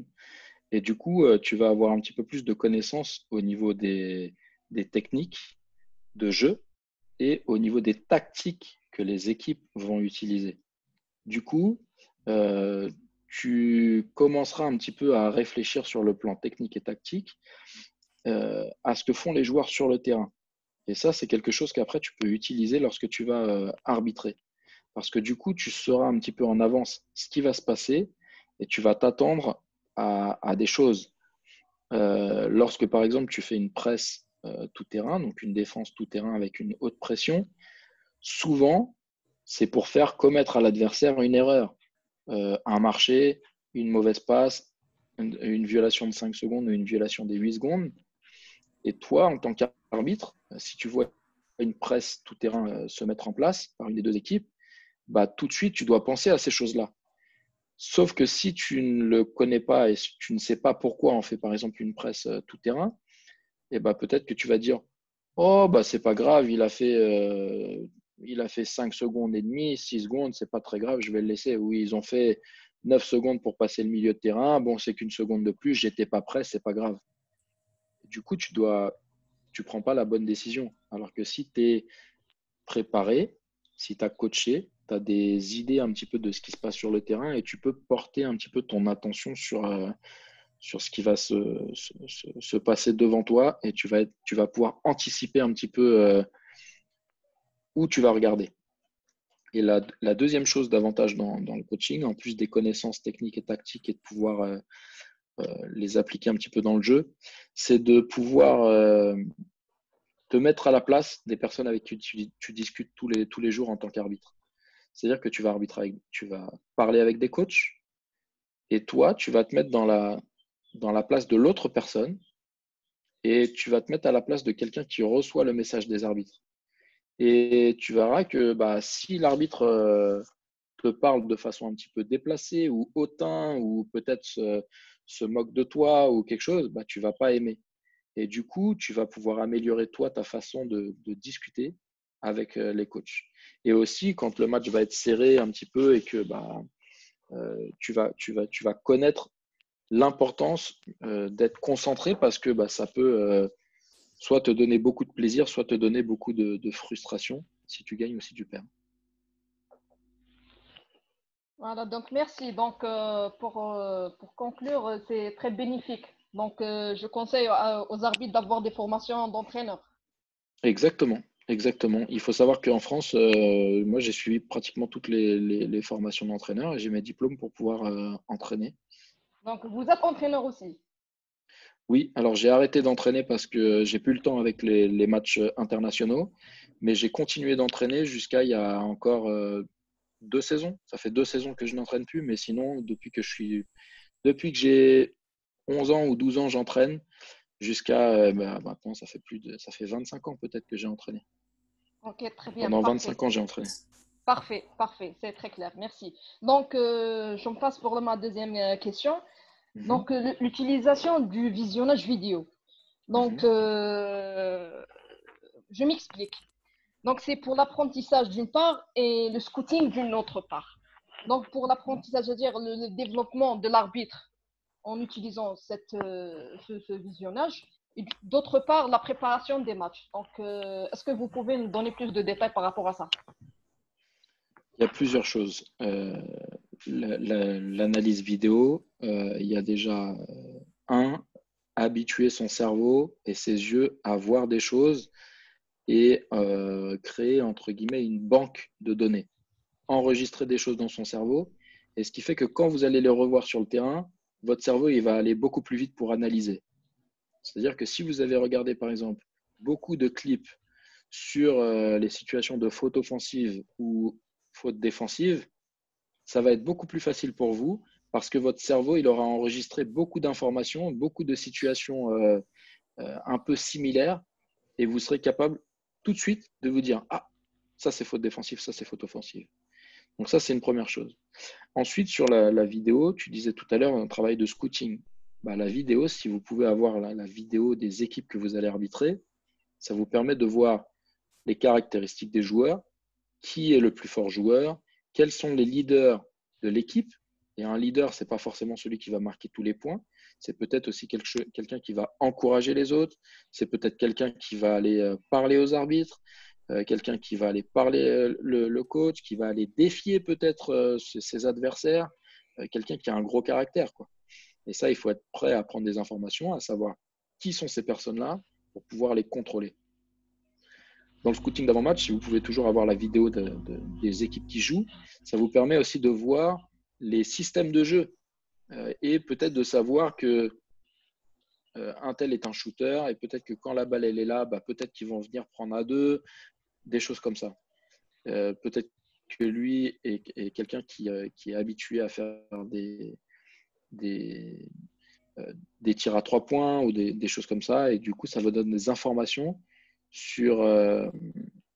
pour pouvoir anticiper où vous allez regarder. Donc voilà un petit peu pour moi l'importance du travail vidéo. Et puis bien sûr, le travail vidéo, il y a le troisième point, c'est l'analyse de vos performances. Que j'allais oublier, puisque là, j'étais plus avant la rencontre. Mais après la rencontre, regardez votre match, regardez les décisions en termes de mécanique et aussi en termes de body language, c'est-à-dire le langage corporel, comment vous faites vos signaux, comment vous courez, comment vous faites vos gestes. Et ça, c'est ces 3 points sur lesquels il faut être très vigilant lorsque vous faites votre analyse vidéo d'après-match, lorsqu'on a la chance d'avoir la vidéo. Voilà, merci beaucoup, c'est très clair. Donc, je vais directement à ma troisième question. Donc, vous avez évoqué lors de votre intervention le coach mental. Donc, est-ce que vous pouvez nous donner quelques conseils que le coach mental a pu apporter à votre arbitrage? Le coach mental, en fait, c'est comme un coach personnel, c'est-à-dire qu'il travaille avec vous, il discute avec vous et il essaye de vous faire progresser. Il essaye surtout aussi d'organiser votre travail, de vous aider à organiser votre travail. C'est-à-dire qu'il va vous demander quels sont vos objectifs, pourquoi on travaille ensemble. Et du coup, après, il va vous commencer à vous questionner sur ce que vous allez mettre en place pour atteindre vos objectifs. Par exemple, je ne sais pas, Imen, toi, tu as sûrement un objectif. Et il va te demander quel est ton objectif. Et après, qu'est-ce que tu mets en place, toi, comment tu organises ton travail pour pouvoir l'atteindre. Peut-être que tu vas l'atteindre, peut-être que tu ne l'atteindras pas, ça c'est une chose, mais en tout cas, comment tu organises ton travail pour te donner les chances de réussir. D'accord, D'accord, très bien, merci beaucoup. Donc, je vais à cette question, je vais la laisser en dernier. Je préfère la laisser en dernier. Donc, question sur l'arbitrage. Donc, c'est une question qu'on a peut-être possible vécu cette situation en tant qu'arbitre. Donc, comment challenger un coach dur? Il y a pas, nous, on n'est pas là pour challenger les coachs. On est là pour prendre les C'est-à-dire, bonnes pendant décisions. une rencontre, on a quelques coachs qui ont des critères, entre guillemets, qui ont quelques, on va dire, qui sont difficiles un peu de questions de communication, parce que quand vous avez les coachs toujours disent que les arbitres n'ont pas d'une formation de coaching, donc ils ne savent pas les techniques et les tactiques et les systèmes de jeu. Ainsi que nous, les arbitres, on dit toujours que les coachs ont des méconnaissances réglementaires. Donc, par rapport à ça, donc, qu'est-ce que vous pouvez nous dire par rapport à ça? Bah, Surtout déjà, côté communication, je parle côté Mhm. communication, c'est-à-dire le challenger, avoir… Déjà, avant tout, lorsqu'on a un coach qui, on va dire, qui challenge un petit peu, qui a un comportement fort, qui a Exactement. du tempérament et du caractère, la première chose qu'on a à faire, c'est de prendre les bonnes décisions. Et prendre les bonnes décisions, ça vient par la mécanique. Ça, c'est la première chose. Parce que si vous prenez les bonnes décisions, même si le coach il a un fort caractère, il vous embêtera beaucoup moins. Par contre, un coach qui a un fort caractère, il interviendra toujours à un moment donné ou à un autre. Et là, bah, il faut être prêt à donner des arguments qui tiennent la route. Et c'est ça que je parlais tout à l'heure, c'est parler avec lui de points de contact et ne pas être en opposition, ne pas dire tout de suite un petit peu à la façon d'un policier de dire si, moi j'ai raison, c'est moi qui ai vu, c'est moi qui ai raison. Non, la personne qui est en face de vous, des fois, elle a un angle de vue qui est différent et elle a l'impression de voir quelque chose qui est différent. Suivant la position qu'on a sur un terrain, on ne voit pas les mêmes choses. Et ça peut être sur plein de situations différentes, mais on peut avoir des réponses un petit peu déjà lorsque quelqu'un, un coach vous attaque par rapport à la décision d'un collègue, bah, vous pouvez lui dire moi je lui fais confiance, il est placé juste à côté. Mais en tout cas, il faut être prêt à répondre à cette personne, à le regarder dans les yeux, à ne pas baisser les yeux, parce que si vous baissez les yeux, ça veut dire qu'entre guillemets, il vous domine. Il ne faut pas non plus être arrogant, bien sûr, mais vous devez être calme et répondre de manière professionnelle. Déjà, ne pas être émotif, être professionnel et être prêt à être challengé et être prêt à expliquer vos décisions. Parce que souvent, les coachs, ils veulent comprendre ce qu'on siffle. D'accord, Voilà un petit d'accord. peu. Très clair. Donc, dans le même contexte, ma question est possible. Comment peut-on réagir quand mon collègue a des difficultés avec ce coach? Pardon, Pas dire. Comment peut-on réagir pendant que mon collègue, mon partenaire a des difficultés à communiquer avec ce coach? On parle de même, c'est-à-dire le coach dur, entre guillemets, pour pas dire autre chose. Mais si le coach il est dur et qu'il parle à ton collègue, c'est à ton collègue de le gérer, c'est pas à toi de le gérer. Oui, Ça, mais c'est la bien sûr. première chose. Mais comment peut-on Maintenant, réagir par rapport à ça? Donc, il va stabiliser mon collègue ou là, il va, je ne sais s'il le pas. déstabilise, il faut que ton collègue soit prêt à gérer les choses et qu'il soit prêt à intervenir. Maintenant, si pour le bien de la rencontre, tu dois Exactement. lui intervenir de loin et lui mettre une faute technique, bah, il faudra le faire, malgré que ce n'est pas très positif, parce que tu vas discréditer un petit peu ton collègue et que derrière, ça peut être compliqué pour ton collègue de gérer les choses. Donc ça, je dirais que c'est un peu vraiment comment dire, le dernier recours. Il faut essayer d'éviter ce genre de situation. Mais voilà, et après, peut-être que bah, tu peux réunir ton collègue, lui donner ce que toi tu ressens, lui dire, partager avec lui que pour toi c'est une faute technique et que son comportement il est inacceptable et qu'après vous le sanctionnez s'il y a besoin. Mais un arbitre, il a toutes les armes pour pouvoir gérer ce genre de choses. La première chose, c'est déjà de prendre les bonnes décisions. Et deux, après, quand on réagit, c'est d'essayer de comprendre pourquoi l'arbitre il réagit. Le coach, pardon, il réagit. Est-ce qu'il réagit parce qu'il a raison Est-ce qu'il réagit parce qu'il tente de nous influencer? Est-ce qu'il réagit parce qu'il est en train de perdre la rencontre? Et du coup, derrière, tout ça, ça apporte une réponse adaptée de notre part quand on a commencé à y penser. Parce que souvent, les coachs de fort caractère, on ne les entend pas quand ils sont en train de gagner. Et quand ils commencent à perdre, ils commencent à grogner et à contester, etc. Effectivement. Donc, je voulais dire par rapport à ma question, parce qu'on a, enfin, en réalité, lors de nos matchs, c'est possible qu'on ait avec des partenaires moins expérimentés ou nouveaux dans le truc. Donc, éventuellement, ce coach, on va dire, attaque les moins expérimentés c'est pour ça que j'ai posé cette question. Donc, on a cette situation-là où on Si tu es avec doit des… réagir par rapport à cette Mhm. situation lorsque quelqu'un est nouveau dans le palier ou bien est-ce que vous m'avez compris à peu près, c'est-à-dire ma question où elle va? Bah, il faut défendre tes coéquipiers comme si c'était ta famille et tu ne dois pas les laisser se faire attaquer, mais tu ne dois pas non plus faire les choses à leur place. D'accord, très bien, très bien. Donc, je vais terminer avec ma dernière question et cette question, donc, j'aimerais bien que vous nous faites partager les coulisses du championnat du monde euh, quand tout le monde rêve. Donc, par rapport à la préparation des matchs, les meetings avec FIBA, les meetings avec collègues, les situations vécues, ainsi de suite, les bons moments, les bonnes choses, les trucs positifs, les bons souvenirs, tout ce que vous pouvez nous dire sur ce sujet. Et Bah, déjà, merci il faut beaucoup. savoir, je t'en prie, il faut savoir qu'avant chaque compétition, il y a un camp, donc il y a un regroupement des arbitres pendant plusieurs jours.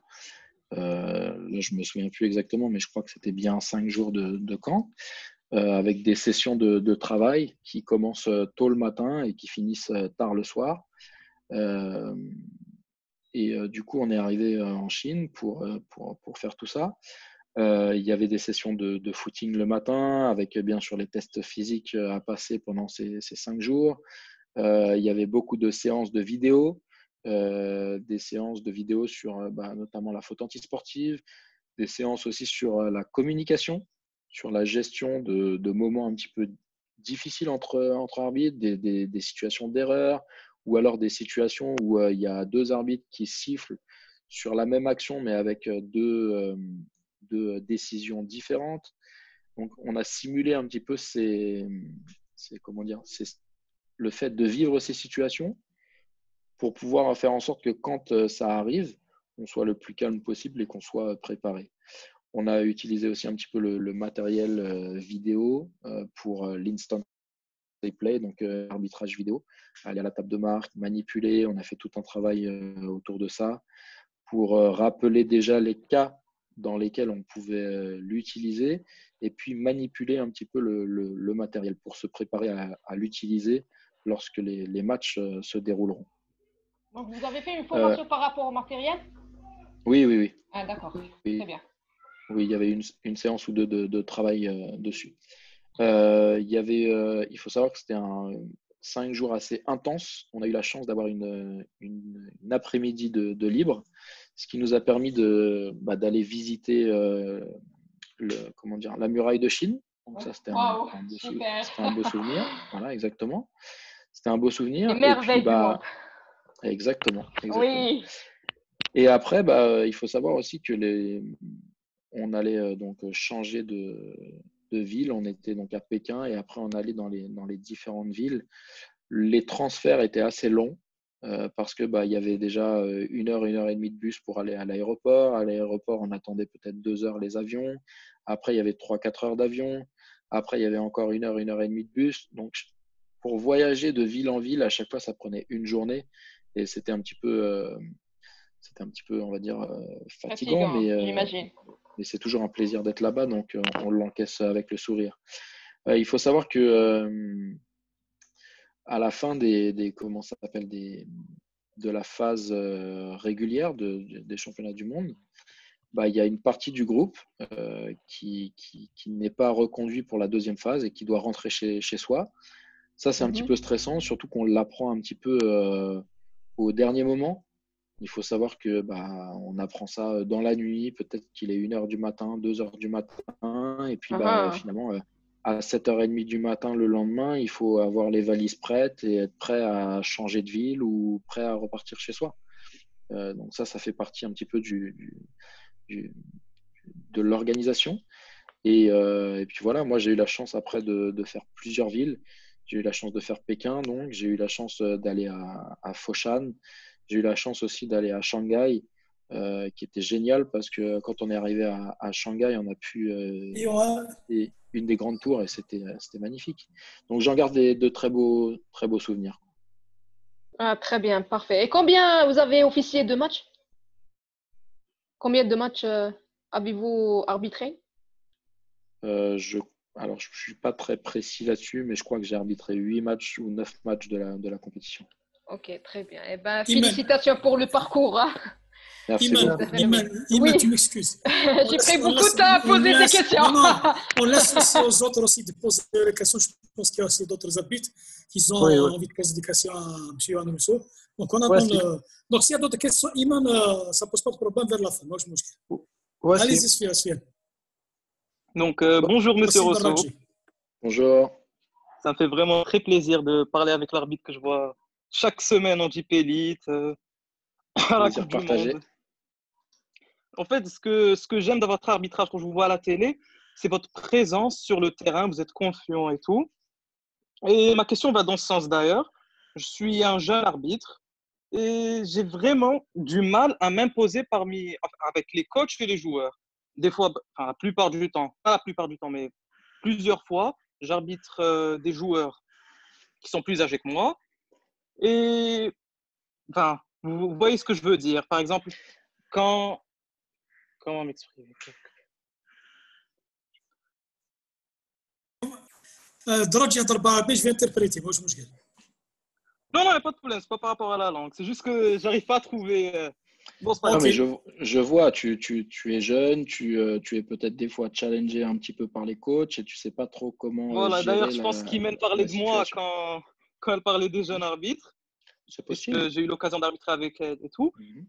Quand j'essaye de jouer au dur, je sanctionne directement avec une faute technique. Ça ne marche pas, c'est juste pas possible. Ça ne marche pas avec mon caractère et ça me fait qu'envenimer la situation. Quand je réponds pas ou que je laisse trop passer, ça ne marche pas aussi. Donc, qu'est-ce que vous me conseillez pour gérer, comment gérer cette situation? Voilà. Déjà, tu as évoqué déjà les deux situations, les deux réponses qui ne fonctionnent pas. C'est-à-dire que jouer un petit peu au dur, ça ne fonctionne pas. Ignorer, ça ne fonctionne pas. C'est comme si tu lançais un boomerang en l'air et puis tu l'ignores, le boomerang, il va te revenir dans la tête et ça revient et ça fait mal. Du coup, lorsqu'il y a un problème, il faut être assez courageux pour y aller, pour le gérer. Et ce que je disais tout à l'heure, c'est déjà la première règle, c'est d'écouter. Déjà, pourquoi le coach il te parle, qu'est-ce qu'il dit et de quoi il parle. Parce que des fois, nous, on va penser qu'il va nous demander quelque chose et on va répondre un petit peu trop vite. Donc déjà, le conseil que je te donnerais, c'est déjà de bien écouter ce que le coach veut. Et après, de bien réfléchir à la réponse que tu vas lui apporter. Et dans la réponse que tu vas lui apporter, moi, en tout cas, ce que je fais, c'est que je suis le plus honnête possible. Si je n'ai pas vu, je n'ai pas vu. Si je ne me souviens pas de quoi il parle, je lui dis, je ne me souviens pas de quoi vous parlez. Si je me souviens de quoi il parle, j'essaye de réfléchir aux critères qui ont fait ma décision et d'expliquer pourquoi j'ai pris cette décision ou pourquoi j'ai laissé jouer l'action. Et après, il peut être d'accord ou pas d'accord. C'est le coach qui choisit d'être d'accord ou pas d'accord. Mais toi, tu lui as expliqué comment tu as fait pour décider. Et c'est ça que… Non, mais des fois, c'est des situations dont je suis à 100% sûr. C'est juste que quand ils me voient plus jeune, qu'ils me disent « Ouais, toi, tu as 17 ans, moi, plus de 20 ans d'expérience, si tu veux m'apprendre et tout. » Vous voyez ce que je veux dire? Mais ça, tu dois essayer de détourner la conversation et que ça ne reste pas sur ton âge. Et que quand le coach il commence à dire oui, mais toi, vous avez 17 ans, etc. Moi, j'en ai 35, etc. Oui, coach, c'est vrai. Je respecte votre travail. mais j'ai 17 ans et je mets toute l'énergie que j'ai pour prendre les bonnes décisions. Et ça, si tu lui réponds comme ça, peut-être il va respecter.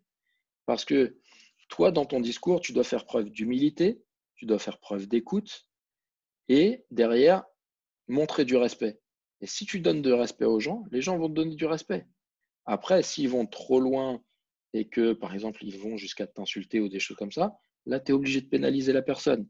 Mais si ça reste sur un échange et des mots qui sont acceptables, tu dois trouver un moyen de répondre, de défendre ta position, mais aussi d'accepter ce que cette personne en face de toi est capable de te dire. Et en tout cas, de lui montrer que tu peux y réfléchir. Que tu peux y réfléchir. Et voilà. Et l'important, c'est d'écouter. Et il y a souvent des coachs, tu vois, il y en a même en France, tu vois, qui sont un petit peu peut-être nerveux ou qui ont des gros caractères ou qui pensent tout savoir faire. Ils vont se braquer ou ils vont tout de suite dire oui, mais il y avait ça, mais il y avait ça. Ah oui, peut-être, coach. Mais en tout cas, moi, je ne leur raconte pas de bêtises. Je ne leur mens pas. Et j'essaye d'être toujours le plus honnête possible avec eux pour avoir du respect. Voilà. Donc, moi, c'est ce que je te conseille, en tout cas, c'est de te préparer, de te construire, entre guillemets, des réponses par rapport à la façon dont tu prends les décisions. Pourquoi tu prends les décisions? Si on parle de marché, que tu sois capable d'expliquer la situation, pourquoi tu as sifflé le marché. Tu es capable de lui dire que son pied de pivot, il était à droite et qu'il est parti en dribble avec son pied droit tout de suite et que du coup, il n'a pas lâché le ballon. Attends, si c'était une faute d'obstruction, tu dois être capable de dire où est le point de contact. Voilà, moi, j'ai vu le défenseur en position. Il a le point de contact était sur le côté et n'était pas sur le torse. Donc, pour moi, c'est une faute défensive.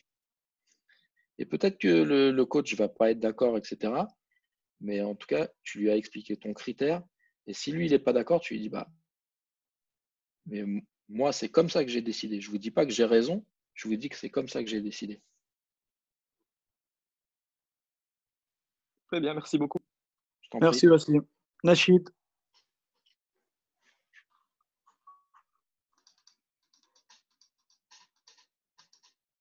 Rachid, il faut que tu actives ton micro. En bas de l'écran, je pense, en bas à gauche. Tu dois avoir un petit micro avec qui doit être barré rouge et il faut que tu cliques dessus pour que ça se. C'est nous qui devons le faire? Voilà, c'est bon. Attends. Activer. Là, c'est bon, non? Attends. Ok. Hop, hop, hop. Moi, je l'ai fait là. Ok, c'est bon. Super. Voilà. Moi, très brièvement, il y a un point que je juge que c'est le plus important pour ceux surtout qui aspirent à devenir internationaux. C'est le niveau d'instruction. Nous n'avons jamais cessé, moi et Kamel, de le répéter pendant les regroupements de début de saison ou de la mi-saison. Comprendre le règlement, c'est tout à fait autre chose parce qu'il faut jouir d'un niveau d'instruction assez élevé. Comme tu l'as souligné l'autre fois dans l'intervention avec Sébastien Chilaz, la session qu'on a suivie, il faut se permettre des fois des frais de sa propre poche pour aller faire des cours de langue. Parce qu'il y a certains qui maîtrisent le règlement, lettres, mais au niveau de l'esprit du jeu, ils ne le maîtrisent pas. Pourquoi? Parce qu'ils ne comprennent pas bien comme il faut le règlement.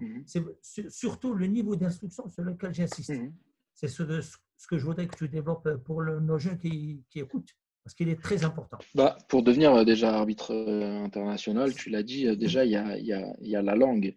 Et ça, c'est très important. C'est-à-dire que moi, ce que j'avais fait à l'époque, je ne parlais pas encore très, très bien anglais. J'avais investi un petit peu d'argent sur un prof d'anglais personnalisé, donc personnel. Je prenais des cours, je prenais 1 heure par semaine avec cette personne. Et comme j'étais en tête-à-tête, je ne pouvais pas me cacher. J'étais obligé de parler et j'étais obligé de travailler. C'est pas comme quand on est dans un groupe, on parle, c'est un petit peu inactif. Bien sûr, ça m'a coûté un petit peu d'argent, donc c'est le jeu. Des fois, il faut savoir investir un petit peu pour pouvoir gagner.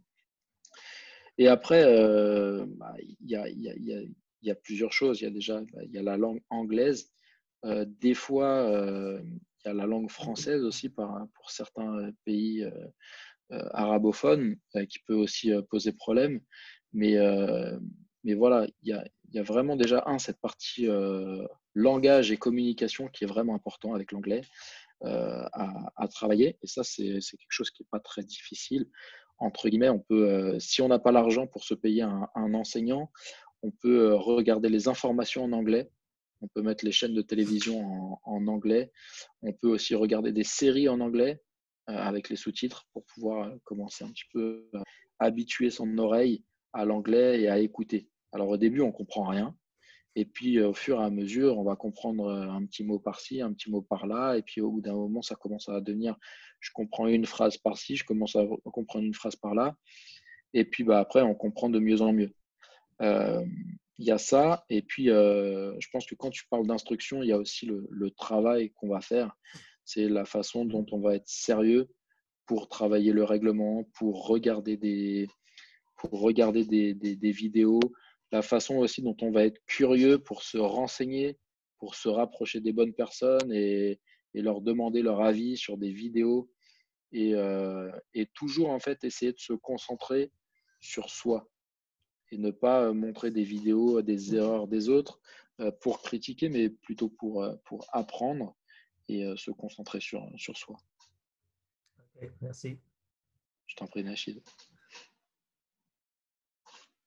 Merci, Nachid. Kamal. Il n'y a pas d'autres intervenants, les jeunes. Alors, on doit profiter. Ils sont timides. S'il y a des questions, n'importe quelle question, les jeunes, n'hésitez pas.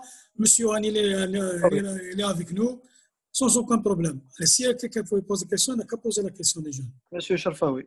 Monsieur Sharfaoui, bonsoir, monsieur Yohan. Bonsoir. Bonsoir à tous les participants. Ma question est la suivante. Quelle est la meilleure approche pour une bonne prise en charge d'une rencontre dans tous ses aspects, à savoir gérer les joueurs, le coach, le public et la gestion. Là, j'insiste beaucoup plus parce que nos arbitres trouvent des difficultés, surtout quand il y a de longs jeux dans les matchs. Comment arriver à contenir un public peut-être en rogne. Je ne sais pas comment ça se passe chez vous, mais j'aimerais bien que vous nous éclaircissiez s'il y a lieu. Merci. Déjà, pour moi, il y a une erreur entre guillemets, c'est que le public, ce n'est pas aux arbitres de le gérer. C'est aux responsables de l'organisation, c'est au club, c'est à celui qui organise la compétition et qui est chez lui, qui doit gérer le public et les hostilités et protéger l'intégrité physique des arbitres. Ensuite, l'arbitre en lui-même, il doit se protéger en étant professionnel. C'est-à-dire que, par exemple, on ne doit pas provoquer le public. On ne doit pas les regarder, on ne doit pas les insulter, on ne doit pas même leur parler. Ça ne sert à rien. Il est préférable d'être concentré sur ce qu'on a à faire sur le terrain, de se concentrer sur où est-ce qu'on doit se placer et comment on doit arbitrer. Et après, c'est vraiment pour moi une question de professionnalisme, c'est-à-dire d'être capable d'être concentré, de faire son travail avec rigueur tout au long de la rencontre et de ne pas de garder son calme et de ne pas avoir aucun comportement qui provoquerait, on va dire, qui mettrait de l'huile sur le feu.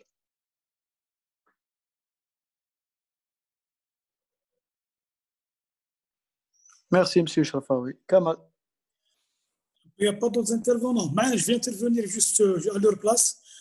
Moi, j'aimerais bien que vous l'expliquiez, M. Han, lorsqu'un arbitre fait une erreur de décision. C'est la gestion de cette erreur. Vous l'avez bien expliqué, il ne faut pas qu'elle fait sortir du match, mais comment la gérer réellement. En soi-même, lorsque j'ai pris une décision, je me rends compte que j'ai fait une grande erreur. Comment gérer cette erreur pour la suite de la rencontre? Juste pour nos arbitres qui comprennent, c'est que le bon arbitre, c'est lui qui fait moins d'erreurs, c'est tout. Déjà, le bon arbitre, il en fait moins, mais par contre, c'est très rare que lors d'une rencontre, on ne fasse pas d'erreur. Un arbitre, il fait toujours des erreurs. Alors, le meilleur arbitre, c'est celui qui réduit ce nombre d'erreurs et qui en fait le moins possible.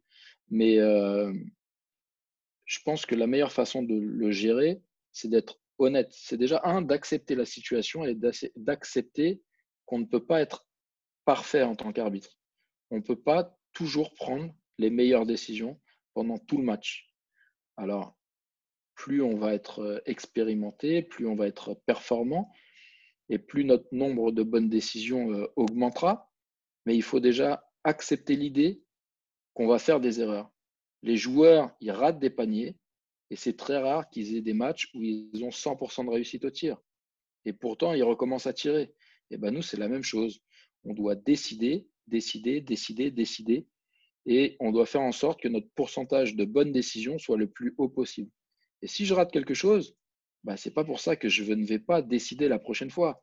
Il faut continuer à décider et continuer à faire son travail.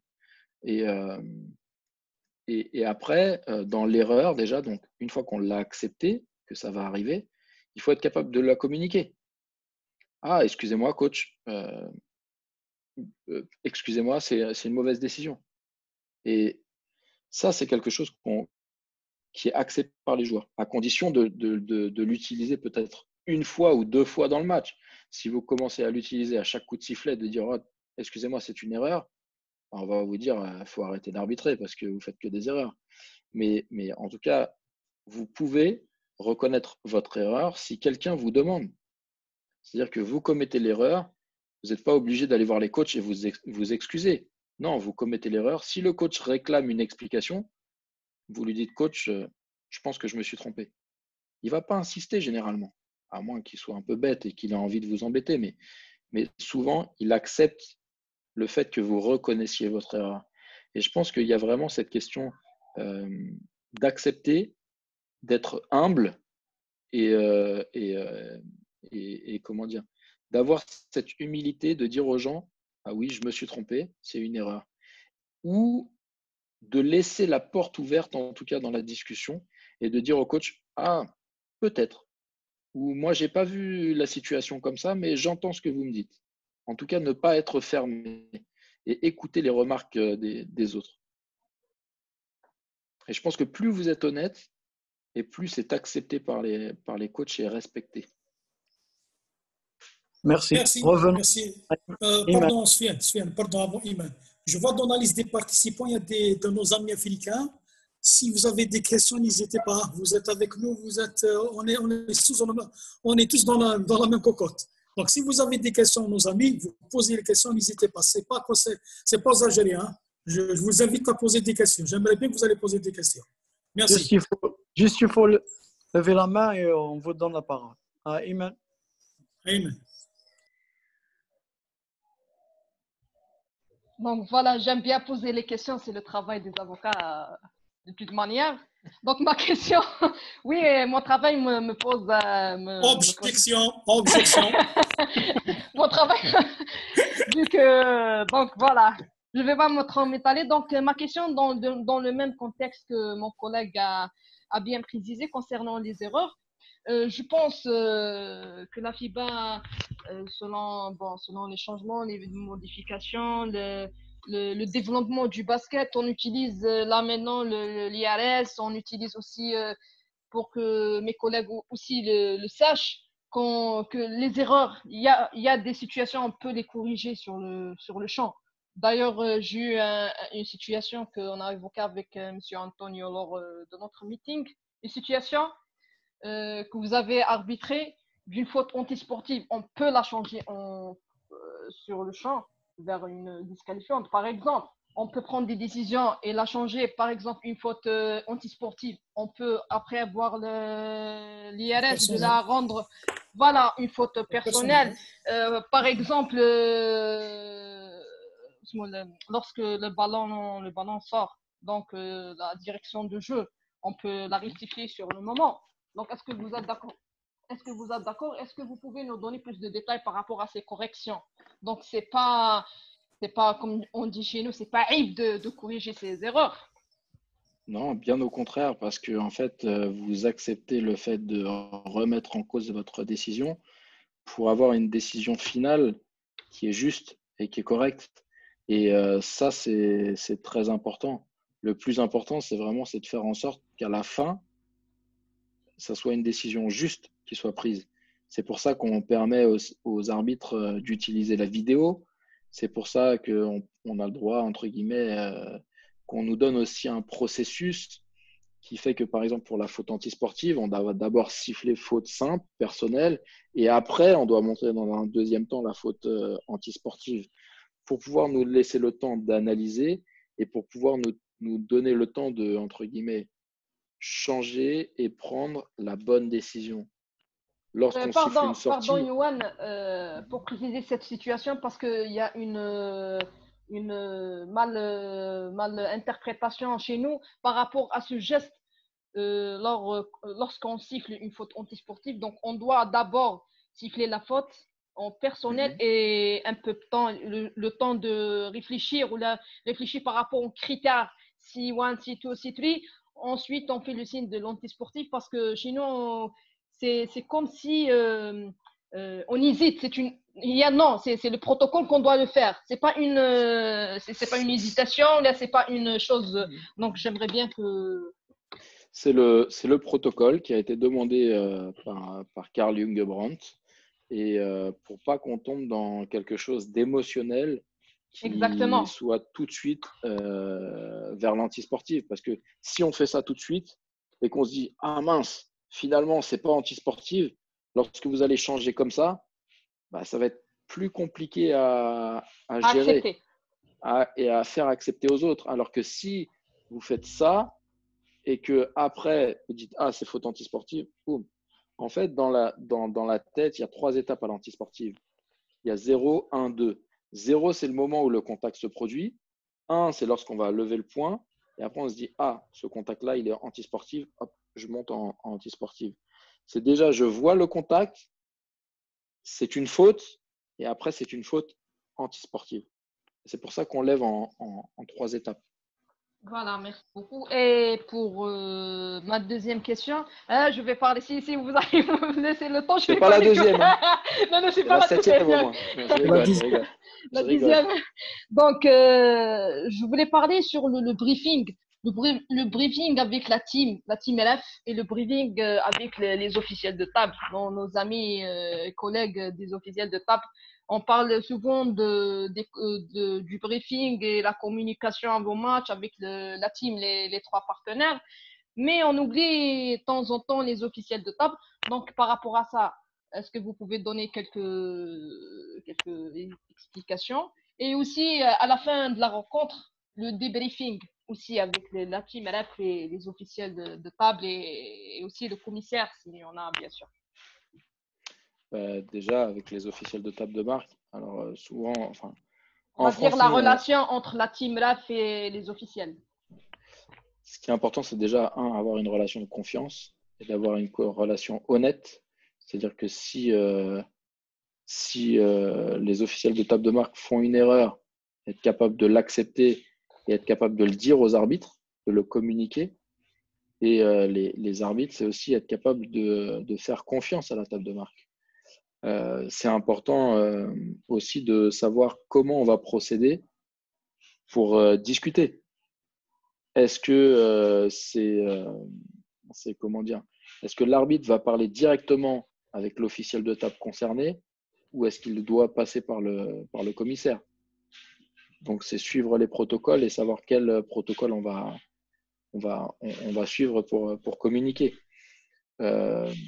Et après, avoir de la confiance et aussi faire en sorte que la table de marque soit assez confiante pour montrer qu'il y a un problème quand il y a un problème. Voilà. Après le match, c'est important aussi d'accepter ses erreurs, de dire, d'analyser les situations lorsqu'on doit les analyser. Peut-être que on n'a pas donné le temps mort lorsqu'il fallait à la bonne équipe ou on n'a pas accordé le remplacement. C'est important que les gens soient honnêtes, que les gens acceptent leurs erreurs et qu'on les analyse sans tomber en restant dans une relation adulte. On n'est pas dans de la punition, on n'est pas là pour punir les gens, pour dire c'est ta faute ou c'est ta faute. Non, on est là pour comprendre ce qui s'est passé et analyser pour essayer de ne pas refaire le même genre d'erreur lorsque la situation se reproduit. D'accord, d'accord. Je reviens aussi à la table de marque, si vous me permettez aussi de dire, est-ce que dans les situations critiques, donc par exemple les dernières secondes ou lorsqu'on a un problème avec l'opérateur des 24 secondes ou bien dans des situations de bagarre, c'est-à-dire des situations difficiles, est-ce que les officiels de table peuvent apporter une aide pour entre guillemets, pour la team LF?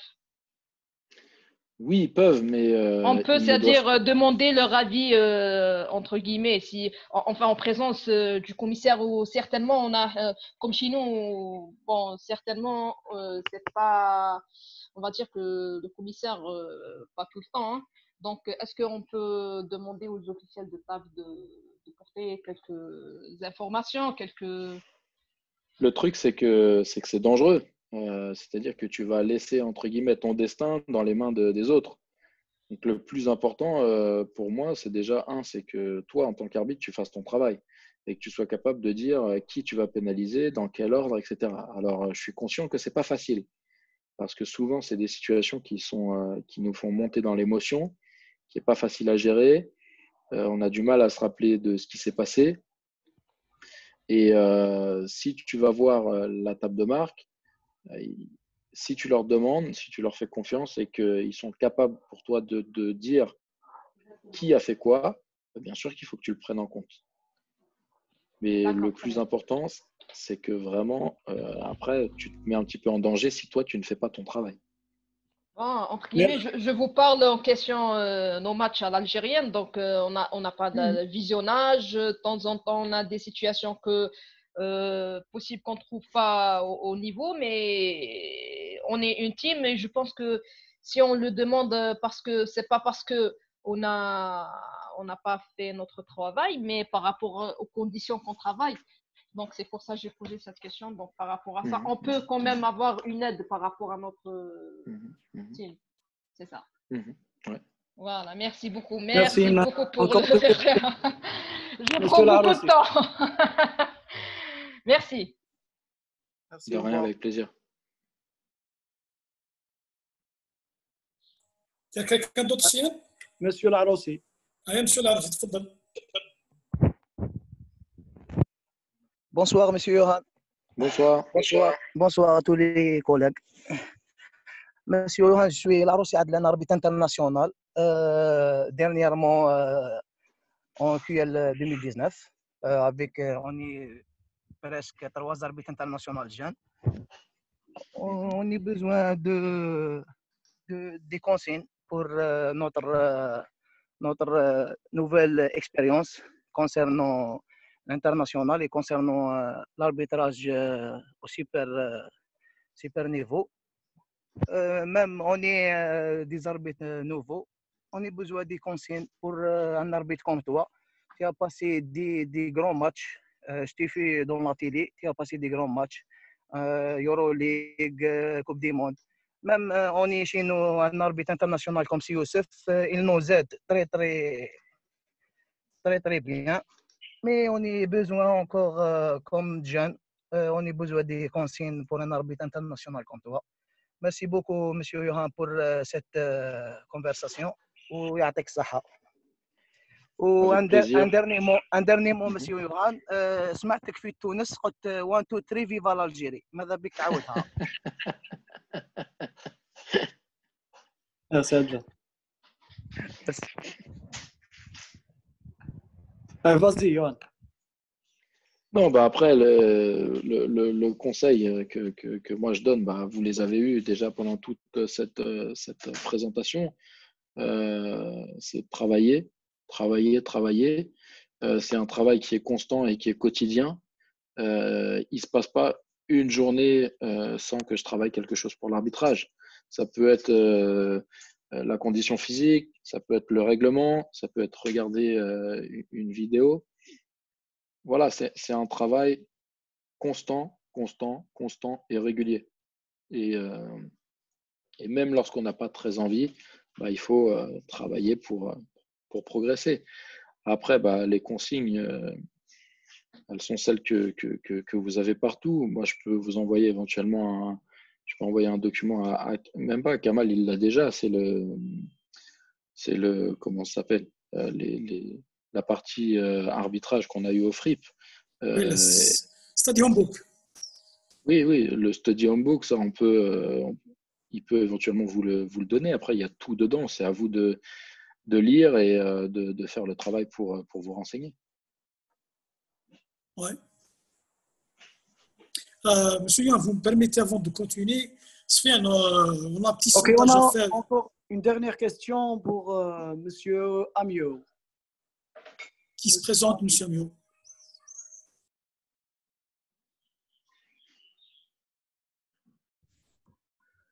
Bon.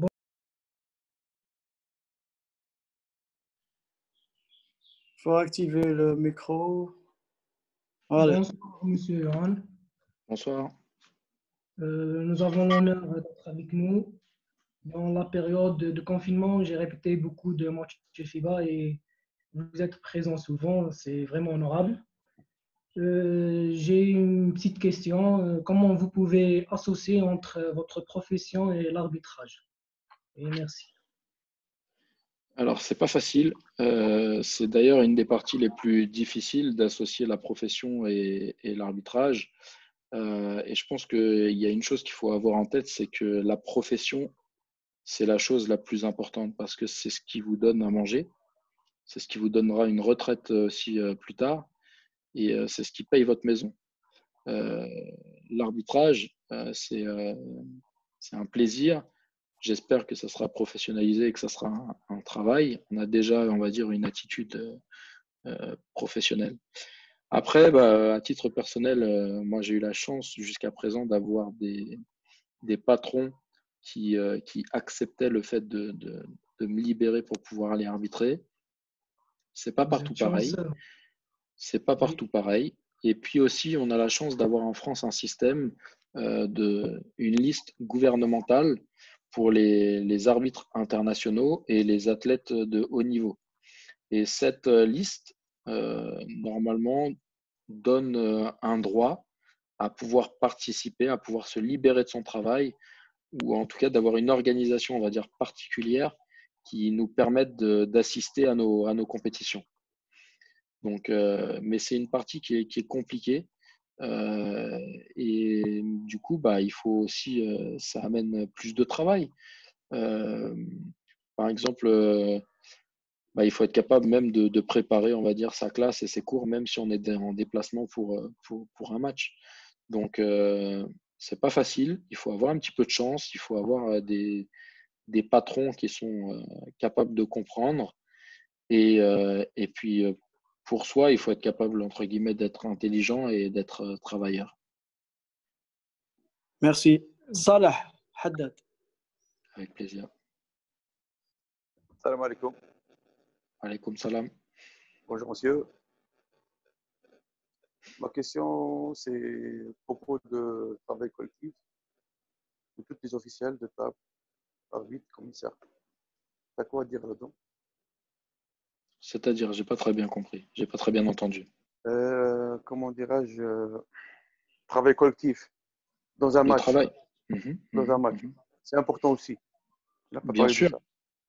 Le travail collectif est très, très important. Aussi, la clé de match, tu n'as pas parlé de ça. J'aimerais bien avoir quelque chose là-dedans. Merci.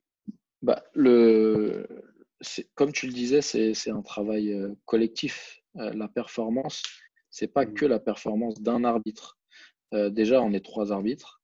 Ensuite, il y a les officiels de table de marque. Et c'est essayer de faire une équipe, de travailler ensemble, d'avoir du contact visuel et faire en sorte que la communication soit bonne. C'est-à-dire que quand quelqu'un parle, les autres écoutent et qu'on soit capable de comprendre ce qu'il dit et derrière d'apporter une réponse. Et en tout cas, c'est en travaillant en équipe qu'on fait la meilleure performance possible. Pour ça, il faut, comme je le disais, du respect et de l'écoute et de la communication à l'intérieur de tous les arbitres et les officiels de table de marque. Parce que des fois, il y a des arbitres qui veulent être des vedettes et vous travaillez tout seul, seulement seul. C'est ça qui fait… Il a des fois le match et les Sésame aussi. Malheureusement, il y en a, mais heureusement, il y en a de moins en moins.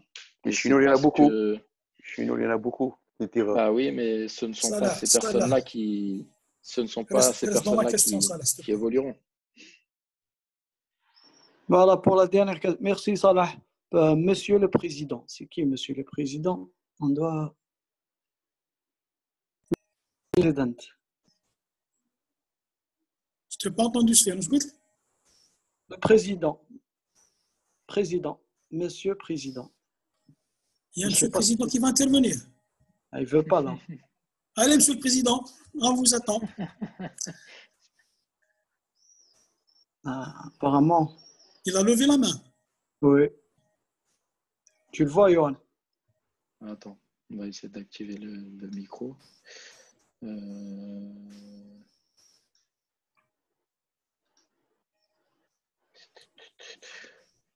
Écoute, il y a marqué activé, mais...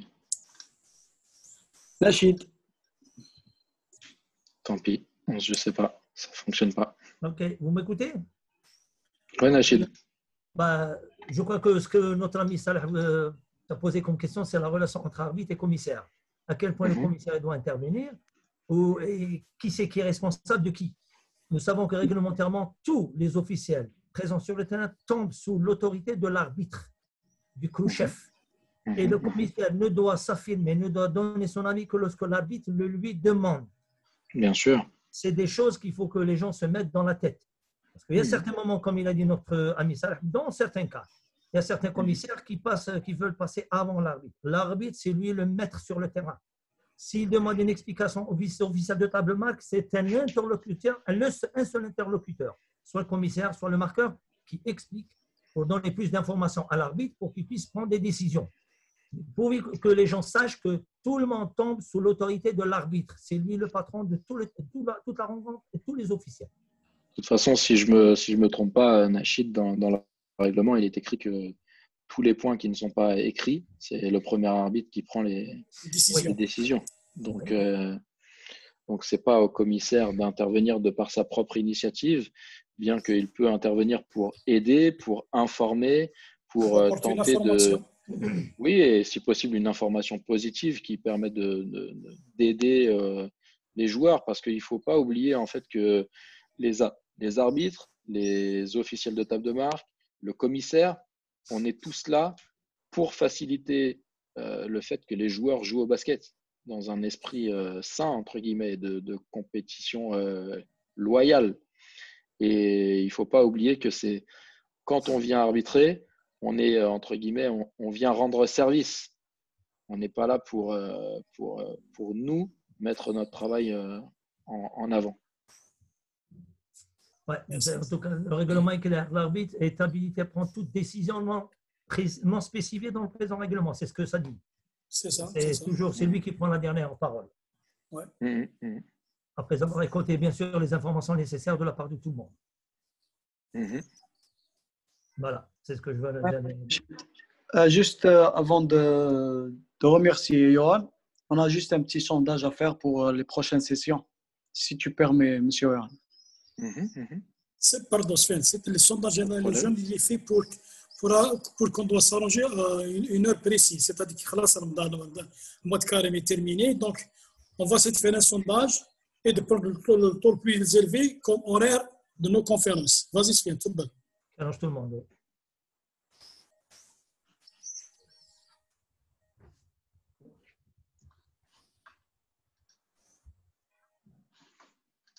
Donc vous votez, hein? C'est un vote entre parenthèses. Hein?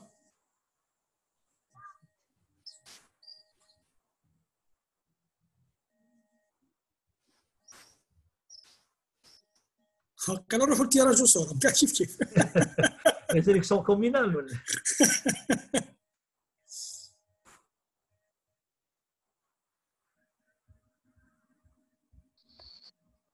Je vois Christina de l'autre côté, hein, Johan. Encore.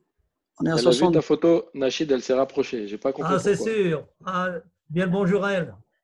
Inch'Allah, on se verra. C'est gentil. Ok, Merci, encore. Bonjour. Bonjour Christina, ça va? Je passe le bonjour. Merci.